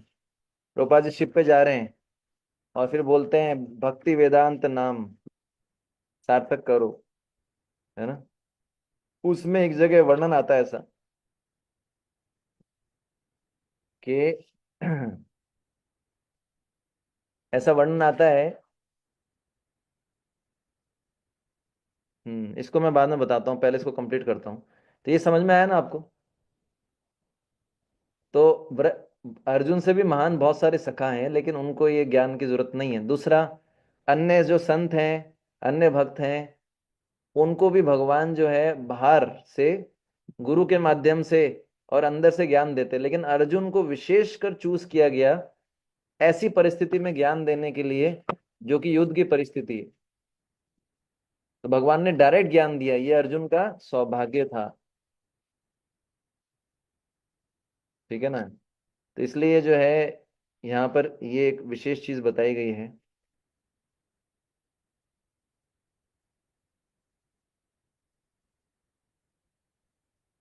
और तो इसमें ये हो गया एक सखा वाला। कई जगह ऐसा वर्णन आता है। फिर आता है रहस्यम ही एतत् उत्तमम। तो ही शब्द का अर्थ होता है निश्चित रूप से, सर्टेनली। तो भगवान बोल रहे हैं कि ये मत सोचो अर्जुन के जो ज्ञान मैंने तुमको बताया ये साधारण मनुष्यों के बीच का जो है ज्ञान है, नहीं। हम साधारण मनुष्य के रूप में लीला कर रहे हैं, लेकिन ये साधारण नहीं है, स्पेशल। ये जो है मैं जो तुमको बता रहा हूँ ये क्या है, निश्चित रूप से रहस्य है, अत्यंत रहस्य है। रहस्य ही एतद उत्तमम। उत्तम शब्द का अर्थ होता है सर्वोच्च, सर्वोत्कृष्ट। भगवान बोल रहे हैं मैं तुमको क्या बता रहा हूं, उत का अर्थ होता है ऊपर, तम, उत्तर, उत्तम, मतलब सर्वोत्कृष्ट। मैं तुमको ये जो ज्ञान दे रहा हूं ये सर्वोत्कृष्ट ज्ञान है। और इसको रहस्य क्यों बोला गया है? ये रहस्य इसलिए है क्योंकि इसमें सामान्य लोग इस ज्ञान को नहीं समझ पाते। ये ज्ञान रहस्यमय है और इस ज्ञान में ये बताया गया कैसे व्यक्ति जो है अपने कर्म बंधनों को काट सकता है। सामान्य लोग ये नहीं समझ सकते कि वो कर्म बंधन में जकड़े हुए हैं। सामान्य लोगों को ये नहीं पता होता किस तरह के कर्म करने चाहिए, इसलिए इसको रहस्य बोला गया है। लेकिन जो भगवान के भक्त हैं वो जानते हैं कि ये क्या है, रहस्य ही एतत् उत्तमम। रहस्य का अर्थ क्या समझे ना आप? ये रहस्य इसलिए है क्योंकि सामान्य लोग ये नहीं जानते कि कैसा कर्म करना चाहिए, कि हम कर्म बंधन में है कि नहीं। और ये जो है इसमें बताया गया गीता में किस तरह के कर्म करने चाहिए। दूसरा, यहाँ पर इसको रहस्य ही एतत् उत्तमम क्यों बोला गया है? क्योंकि सामान्य लोग ये नहीं जान पाएंगे। वो तो अर्जुन की कृपा है। अर्जुन अगले श्लोक में क्वेश्चन पूछेंगे, भाई ऐसे कैसे हो सकता है, आप तो बहुत छोटे हो, सूर्यदेव तो इतने बड़े हैं, आपने कैसे ज्ञान दे दिया? आगे आएगा। तो अर्जुन ने क्वेश्चन पूछ लिया, वरना सामान्य लोग तो ये जान ही नहीं सकते कि ये जिन कृष्ण ने, जो परम परमेश्वर है, जिन्होंने सूर्यदेव को ज्ञान दिया, वही रथ चला रहे हैं अर्जुन का। इसलिए भी इसको क्या बोला गया है, उत्तमम रहस्यम। रहस्य ही एतत् उत्तमम, मतलब वो भगवान, वो परमेश्वर, जिन शिव और ब्रह्मा भी जिनके अंडर में है, वो अर्जुन को आके रथ चला रहे हैं। तो ये रहस्य है, सामान्य लोगों को ये पता नहीं कि ये जो सारथी हैं अर्जुन के, कौन है? वही वही भगवान है।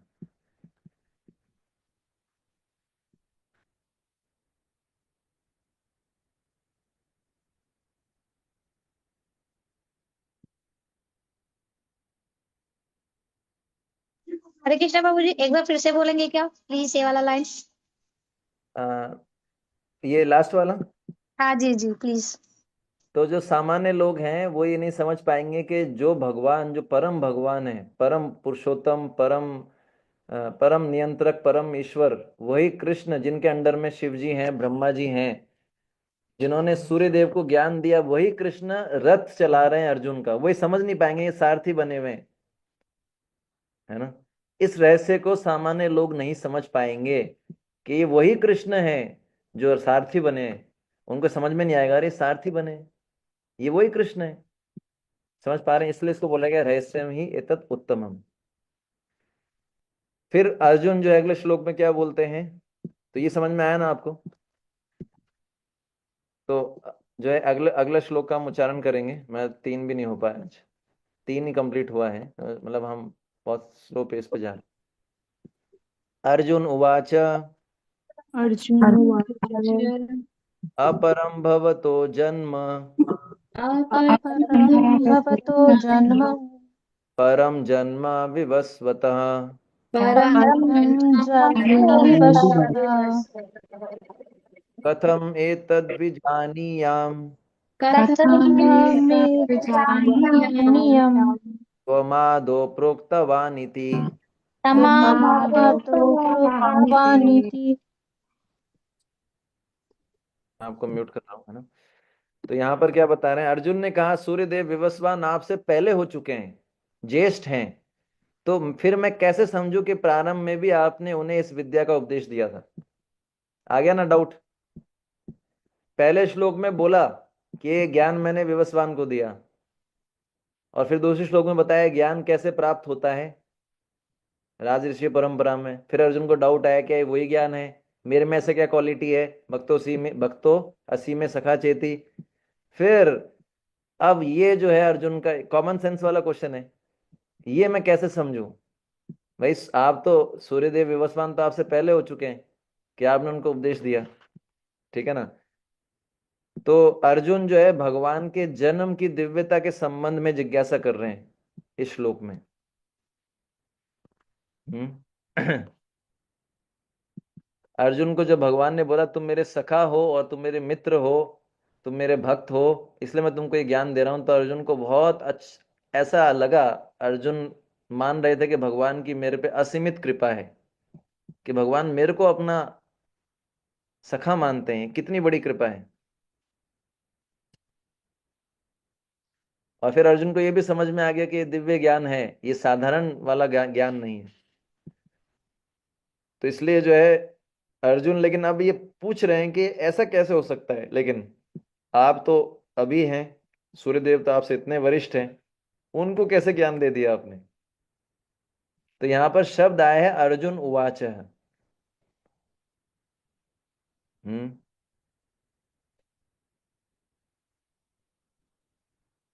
तो जैसे मैं बता रहा था कि जो प्रभुपाद जी जब जहाज पे जा रहे थे, अमेरिका की यात्रा कर रहे थे, उन समय उनको हार्ट अटैक आया। 2 हार्ट अटैक आए थे। जब तीसरा हार्ट अटैक उनको जो है, प्रभुपाद जी को लगा तीसरा हार्ट अटैक आएगा तो निश्चित रूप से मेरा शरीर छूट सकता है। तो प्रभुपाद जी ने एक सपना देखा। पता है ना आपको क्या सपना था? उस सपने के अंदर, हाँ, उस सपने के अंदर एक नौका में प्रभुपाद जी बैठे हैं और भगवान उस नौका को चलाते हुए प्रभुपाद जी से बोल रहे हैं, भक्ति वेदांत तुम चिंता मत करो, मैं तुम्हारे साथ हूं। मान लीजिए भगवान हमको ऐसा बोले सपने में आके, चिंता मत करो मैं तुम्हारे साथ, तुम भक्ति शास्त्री का एग्जाम दो, चिंता मत करो, पास हो जाओगे। नहीं, एनीवे, तो ऐसा बोला भगवान ने, मैं तुम्हारे साथ हूं। अब जनरली क्या है, भक्ति वेदांत है ना? तो भक्ति वेदांत जो है, हमको समझना चाहिए कि प्रभुपाद जी को भक्ति वेदांत के नाम से भगवान बुला रहे हैं। तो जो है भगवान उनको अपना जो है एक प्रकार से सखा सखा मानते हैं। हालांकि प्रभुपाद जी अपने आप को भगवान का सखा नहीं, योग्य नहीं समझते थे, ठीक है ना? क्यों? पर भगवान क्यों उनको सखा मानते थे? क्योंकि जब सखा मित्र इक्वल वाले होते हैं तो वो उनके नाम से बुलाता है ना, है ना? तो अब इसमें एक चीज ये समझने वाली है, प्रभुपाद जी ने कभी अपने आप को भगवान के सखा योग्य अपने आप को माना नहीं। कोई भी भक्त ऐसा मानता नहीं कि मैं भगवान का सखा हूं, इस योग्य नहीं समझता, लेकिन भगवान उसको समझते हैं, ठीक है ना? भगवान उसको बहुत, भगवान अपने शुद्ध भक्तों को बहुत अधिक सम्मान करते हैं, अपने से भी ज्यादा। तो अर्जुन शब्द यहां पर आया, अर्जुन उवाच। अर्जुन शब्द का अर्थ है ऐसा व्यक्ति जो बहुत सरल हो, जिसके हृदय में कोई छल कपट ना हो, उसको बोलते हैं अर्जुन, है ना? ऐसा व्यक्ति जो श्री कृष्ण के सामने बहुत सरल हो, जिसके हृदय में कोई छल कपट ना हो। इसका अर्थ क्या है? ऐसा व्यक्ति जिसके हृदय में कृष्ण के सेवा के अतिरिक्त और कोई विचार नहीं हो। इसलिए यहां ये अर्जुन शब्द का अर्थ है अर्जुन, ठीक है? प्रभुपाद जी बोलते थे जिसका हृदय सिंपल है उसके लिए भक्ति सिंपल है, सरल व्यक्ति के लिए भक्ति सरल है, और जो है कॉम्प्लेक्स व्यक्ति है, कुटिल व्यक्ति के लिए भक्ति अत्यंत कुटिल है। तो अगर हमको भगवत गीता समझना है, भक्ति में आगे बढ़ना है, हमको सरल होना चाहिए, सरल और समर्पित। सरल का अर्थ है जो बोल दिया जाए उसको स्वीकार करके उसको यथावत स्वीकार करना चाहिए। इसका अर्थ नहीं कि हम प्रश्न ना करें, प्रश्न कर सकते हैं। अगर हमको कोई डाउट आता है, कोई चीज हमको बोली जाए, अथॉरिटीज बोलती हैं ऐसा कर लो, तो हमको प्रश्न पूछ सकते हैं हम, लेकिन इसलिए प्रश्न पूछना चाहिए कि इसको और अच्छे से कैसे किया जाए। इसलिए प्रश्न नहीं पूछना चाहिए कि इसको कैसे करने से बचा जाए। तो ये सरल व्यक्ति जो होता है, इसको जो बोल दिया जाता है वो कर देता है। जो कॉम्प्लिकेटेड व्यक्ति होता है वो क्या करता है? दिमाग लगाता है, कैसे मैं सेवा से बचूं। वो क्वेश्चन पूछेगा, प्रभु जी आपने तो ऐसा बोला था, लेकिन देखो ऐसा भी होता है। मैं एक उदाहरण देके समझाने का प्रयास कर रहा हूँ। तो अर्जुन ने प्रश्न किया, अर्जुन उवाच, ये समझ में आया अर्जुन शब्द का अर्थ है। तो हमको अगर भगवत गीता को समझना है तो हमको सरल और समर्पित होना चाहिए। हम प्रश्न कर सकते हैं, लेकिन प्रश्न ऐसे करने चाहिए ताकि जो हमको बताया जाए उसको पालन करने में सहायता मिले। प्रश्न इसलिए नहीं करने चाहिए कि उसको पालन करने से बचे। समझ में आया? ये एक शिक्षा हमारे लिए है। दूसरा बताया गया है अपरम। अर्जुन क्या बोलते हैं? अपरम भवतो जन्म परम जन्म विवस्वतः। कि आपका जन्म तो अभी का है, परंतु सूर्यदेव का जन्म अत्यंत प्राचीन है। कोई भी व्यक्ति जो है सोचेगा, अरे ऐसा कैसे हो सकता है? एक्चुअली वो भगवान को देखेंगे, सूर्यदेव तो बहुत पुराने हैं, ऐसा कैसे हो सकता है?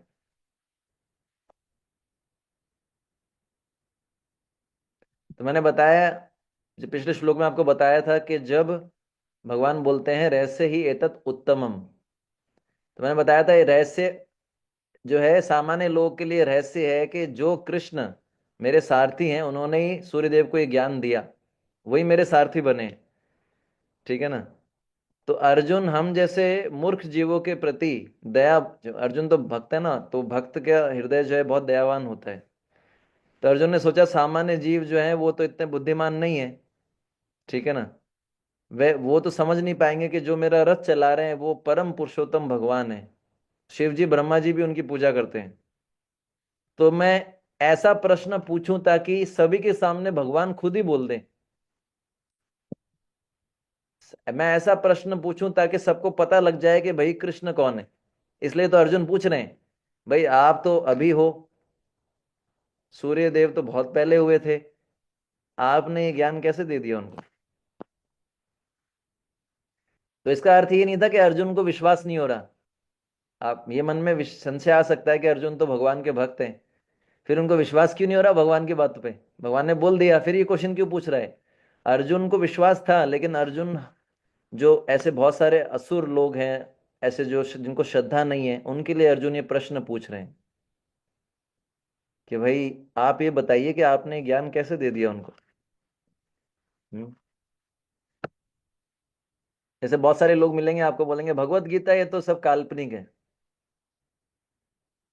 ये तो माइथ, इसको बोलते हैं मिथ, है ना, मिथ है, ये सब तो काल्पनिक, ऐसा कोई कोई कृष्ण नहीं है, ये गीता तो सब किसी मनुष्य ने लिखा है। इसलिए लोग जो है कृष्ण को हटा के उसमें से सारे अर्थ बताते हैं। ठीक है ना? तो यहाँ पर आया है परम, अपरम भवतो जन्म परम जन्म विवस्वतः। तो यहाँ पर अपर शब्द का अर्थ होता है अपर, अपर का शब्द का अर्थ होता है आधुनिक। इसलिए जो है अपरम भवतो जन्म परम जन्म विवस्वतः। ठीक है ना? तो अपर शब्द का अर्थ होता है आधुनिक और पर शब्द का अर्थ होता है प्राचीन।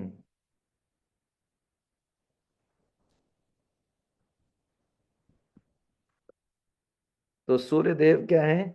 प्राचीन। आपका जन्म तो ऐसा लग रहा है अभी हुआ है, आपका एज। तो ऐसा वर्णन मिलता है शास्त्रों के अंदर। अगर हम अर्जुन के प्रश्न पे थोड़ा विचार करें, है ना? भगवान ने बोला था मैंने ये ज्ञान सूर्य देव विवस्वान को दिया।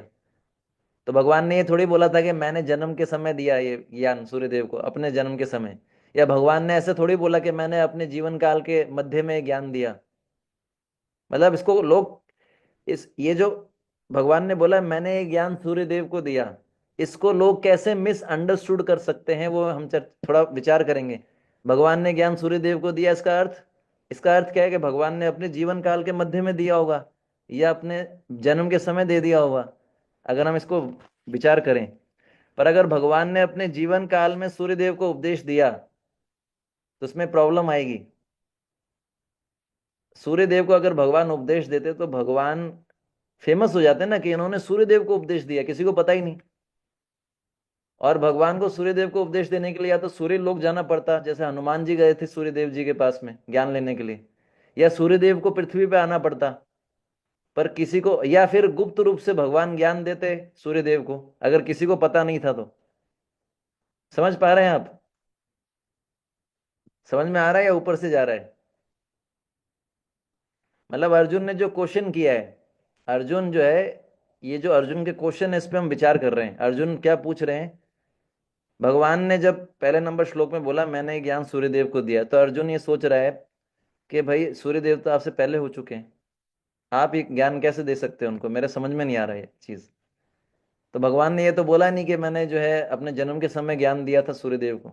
और मान लो कोई ये भी सोच सकता है कि भाई भगवान ने अपने जन्म के बाद दिया हो। अपने भगवान का आयु उस समय जो बताया जाता है 89 वर्ष, 89 था, 89 लगभग, 89 ईयर्स, जिस जिस समय भगवान ने ये बताया गया है। हम्म। तो अब पॉइंट उठता है कि अगर भगवान ने ये ज्ञान दिया सूर्यदेव को, तो 0 से लेकर 89 के बीच में दिया होगा। और सूर्यदेव अगर आप वो फर्स्ट श्लोक देखेंगे, सूर्यदेव की आयु जो है ऑलरेडी कितने पास हो चुकी है, 12 करोड़। तो यानी 89 वर्ष से ही सूर्यदेव को ये ज्ञान पता था, उससे पहले सूर्यदेव को ये ज्ञान नहीं पता था। तो फिर उन्होंने राज्य कैसे किया बिना इस ज्ञान के? बिना भगवत गीता के ज्ञान के राज ऋषि राज्य कैसे कर सकते हैं? ठीक है ना, एक तो ये प्रॉब्लम है। और शिष्टाचार के अनुसार एक छोटा व्यक्ति उम्र में बड़े व्यक्ति को ज्ञान नहीं दे सकता है, शिष्टाचार नहीं है। तो इसलिए भी अर्जुन जो है बहुत सोच समझ के क्वेश्चन पूछ रहे हैं, ऐसा नहीं अर्जुन ने ऐसे ही पूछ लिया। इसके पीछे अर्जुन सोच रहे हैं इस शिष्टाचार के अनुसार तो ये हो ही नहीं सकता छोटा व्यक्ति बड़े व्यक्ति को ज्ञान दे। ठीक है ना। दूसरा जो है, सूर्यदेव ने ज्ञान दिया किसको? इक्ष्वाकु जी को, सॉरी मनु जी को, मनु ने इक्ष्वाकु जी को दिया।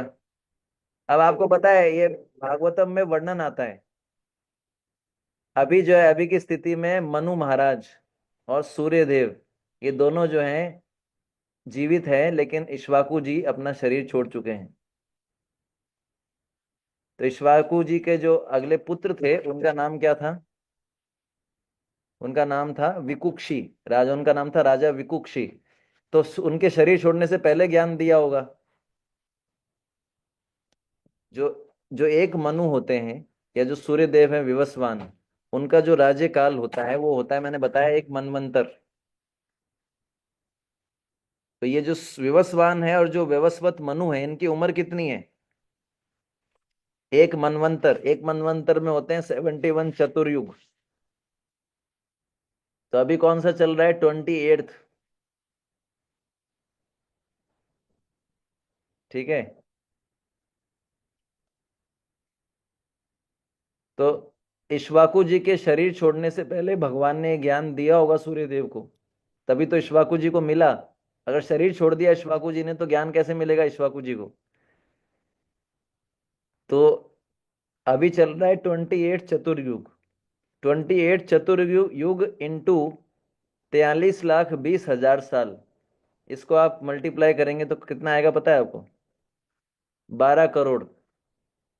वही जो हमने स्टार्टिंग में निकाला था ना, 12 करोड़, वो ऐसे आएगा। अभी चल रहा है 28th, 71 का होता है टोटल। 28 चतुर्युग का साइकिल चल रहा है, एक चतुर्युग में होते हैं 43,20,000 साल। तो 28 चतुर्युग से पहले ही दिया है ये ज्ञान, लगभग 12 करोड़ साल। ये कैलकुलेशन के लिए मैंने बताया। तो ये जो है ये अर्जुन ने बहुत सोच समझ के क्वेश्चन पूछा है, हमारे उद्धार के लिए पूछा है, जो लोग कृष्ण को नहीं मानते उनके लिए पूछा है ना। तो ये अर्जुन जो है क्या बोल रहे हैं, कथम एतद विजानीयम त्वम आदो प्रोक्तवान इति। मैं कैसे समझू कि आपने ये उपदेश मनवंतर के प्रारंभ में दिया? तो अर्जुन ने बहुत सिंपली एक प्रश्न प्रस्तुत किया है। अर्जुन ने स्वीकार कर लिया, तुरंत स्वीकार कर लिया। उस समय भगवान कृष्ण की आयु कितनी थी? 89। और ठीक है ना, और जब भगवान ने बोला मैंने सूर्यदेव को ये ज्ञान दिया, तो अर्जुन इतना बुद्धिमान तो था, उसको पता था सूर्यदेव को कितना समय हो गया, अभी 12 करोड़ तो हो गया। 12 करोड़ साल पहले कृष्ण ने उपदेश दे दिया सूर्यदेव को, और कृष्ण 89 के ही हैं। तो अर्जुन ने उसको स्वीकार कर लिया, डाउट नहीं किया। समझ गए? अर्जुन सरल है इसलिए उन्होंने स्वीकार किया इसको। ठीक है ना। लेकिन समर्पण की भावना के साथ प्रश्न किया, मैं कैसे समझूं? आप जो बता रहे हैं वो गलत तो नहीं बता रहे, लेकिन मैं इसको कैसे समझूं? चैलेंजिंग स्पिरिट में क्वेश्चन नहीं किया, आप गलत बोल रहे हो। आप तो गलत बोलते हो, आपको कुछ नहीं आता, आप कैसे बोल सकते हो? ये तो झूठ है, चीटिंग है। आप 89 के हो, सूर्यदेव 12 करोड़ हो चुके हैं, ऐसा कैसे संभव है? धोखा दे रहे हो आप। ऐसा नहीं। अर्जुन ने बोला आप सही है, आप बोल रहे हैं तो सही होगा, लेकिन मेरे को समझ में नहीं आ रहा, मैं कैसे समझूं? तो अर्जुन ने चुनौती देते हुए प्रश्न नहीं किया। अर्जुन जो है सरलता के साथ, विनम्रता के साथ प्रश्न पूछ रहे हैं। इससे हमको शिक्षा मिलती है कि हमको भी गुरु के समक्ष जब जाते हैं, हमको प्रश्न पूछने का अधिकार है। तद विधि प्रणिपातेन परिप्रश्नेन सेवया उपदेक्षन्ति ते ज्ञानम ज्ञानिनम तत्वदर्शिना।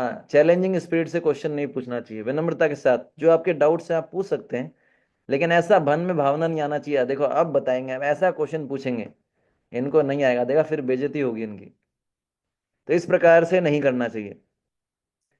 तो अर्जुन बोल रहे हैं कि आपने जो कुछ कहा है मैं उसको पूर्ण सत्य मानता हूं, लेकिन मेरी बुद्धि की कमी है कि मैं इसको समझ नहीं पा रहा हूं। तो वो भगवान को दोष नहीं दे रहा है, वो क्या बोल रहा है, मेरी बुद्धि की कमी है, कृपया करके मुझे समझाइए। तो प्रभुपाद जी लिखते हैं कि हम भगवान कृष्ण को बुद्धि के तर्क के द्वारा कभी नहीं समझ सकते, है ना। जब तक भगवान की कृपा नहीं होगी, केवल बुद्धि के तर्क के द्वारा भगवान को समझा नहीं जा सकता। कैसे समझा जा सकता है? जब तक भगवान की कृपा नहीं होगी हम भगवान को नहीं समझ सकते।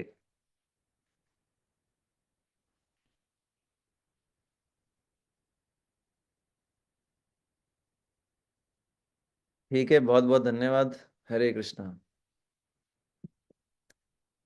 तो आज हम जो है 4 ही श्लोक कर पाए, स्पीड थोड़ा बढ़ाना पड़ेगा।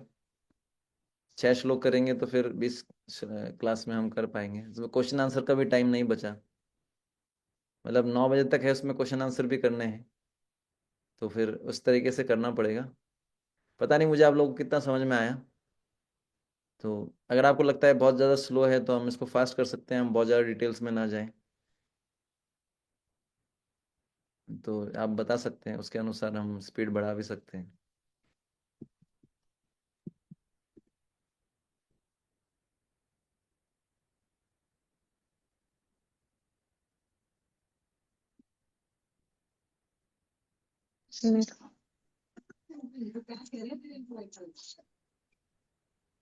हरे कृष्णा प्रभु जी, सादर प्रणाम। हरे कृष्णा प्रभु जी, सादर प्रणाम। प्रभु जी बहुत अच्छी क्लास लिया आपने, बहुत सुंदर आपका वक्तव्य है और काफी अच्छा समझ में आया प्रभु जी। प्रभु जी इससे ज्यादा आप शॉर्ट करेंगे तो फिर बिल्कुल ही समझ में नहीं आएगा। हाँ तो फिर जो है मुझे लगता है कि आज थोड़ा इंट्रोडक्शन भी देना था ना, अदरवाइज 1 श्लोक का टाइम इंट्रोडक्शन में निकल गया, मतलब ये जो लिंक बताने में, वरना जी हमारे प्रभु जी। 5 श्लोक हो जाते। तो ठीक है, हम देखते हैं कैसा रहता है। हाँ पर 4-5 ठीक है प्रभु जी, 8 तो बहुत फास्ट हो जाएगा, बहुत ज्यादा। अच्छा, प्रभु जी कितने करवाते थे एक दिन में? प्रभु जी तो 2-3-4 बस इतना ही चलता था। 4 ना?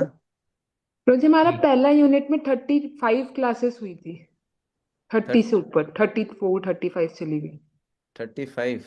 ओके। हाँ तो फिर ठीक है, कोई दिक्कत नहीं है। आप मैं एक्चुअली प्रभु जी जितना एक्सपर्ट नहीं हूँ, प्रभु जी ने तो बहुत पढ़ाया है। मतलब ऐसे मैं क्लासेस लेता हूँ, लेकिन भक्ति शास्त्री में अलग तरीके से थोड़ा बताना पड़ता है, कनेक्शंस बताने पड़ते हैं। और हम जनरली 1 श्लोक लेते हैं क्लास में, यहाँ पर जो है 4 से 5 श्लोक लेने हैं, वो पर्टिकुलर टाइम में ही करने हैं। तो इसलिए जो है हम प्रयास करेंगे, बाकी तो कुछ जो है, जो भी होगा, कुछ कमी तो रहेंगी हमारे पार्ट पे। तो हम प्रयास करेंगे कि जो भी आपके संशय है उनको दूर किया जाए, लेकिन नहीं होता तो फिर सुप्रीम कोर्ट जाना पड़ेगा। जब हाई कोर्ट से काम नहीं चलता तो फिर सुप्रीम कोर्ट जाना पड़ेगा। ठीक है, तो आज का कोई प्रश्न है आपका, या फिर हम? हरे कृष्ण प्रभु जी, सादर प्रणाम। हरे कृष्णा। प्रभु जी बहुत अच्छे से अपने डिटेल में समझाया, बहुत अच्छे से समझ में आया। प्रभु जी और ज्यादा स्पीड मत बढ़ाइए, जितना बात है इतना समझ में आ पाता है। मतलब मेरा प्रयास ये है कि आपको नींद ना आए, आपको थोड़ा रुचिकर लगे सुनने में, कि थोड़ा मुश्किल होता है सुनना। हाँ हरे कृष्णा प्रभु जी। हाँ, हरे कृष्ण माता जी। प्रभु जी थोड़ा सा हमें और थोड़ा सा डीपली अगर समझा पाए तो वो बेटर रहेगा। हमारे एग्जाम फिर होंगे तो फिर हमें दिक्कत नहीं आए। इस तरह से कराइए जैसे कि प्रभु जी कराते थे पहले। अच्छा थोड़ा तो आपको देना पड़ेगा हमें। अच्छा, ठीक है। हर एक प्रभु जी क्या करते थे ना, हर शब्द के अर्थ का चार निकाल दिया। अच्छा, हर हैं? शब्द के अर्थ का। सब अर्थ जो हर एक शब्द के होते हैं ना अर्थ, प्रभु जी उतने अच्छे से करते हैं ना, वो हाँ थोड़ा आप देख लीजिए। जैसे ठीक है, आपने आज कराया ना, उसमें थोड़ा और थोड़ा सा देखिए प्लीज। ठीक है, पता ठीक है। चले हम लोग फेल ना हो जाए।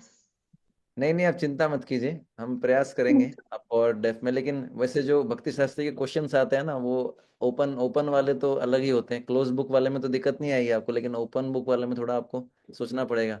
तो वो तो अलग तरह की चीज़ है। ठीक है, आई विल ट्राई कि मैं जो है और डेफ में जा पाऊँ। ठीक है, बहुत बहुत धन्यवाद। वाञ्छाकल्पतरुभ्यश्च कृपा सिन्धुभ्यश्च पतितानां पावनेभ्यो वैष्णवेभ्यो नमो नमः। अनंत कोटि वैष्णव भक्त वृंद की जय। जगत गुरु शील प्रभुपाद की जय। निताई गौर प्रेमानंदे हरि हरि।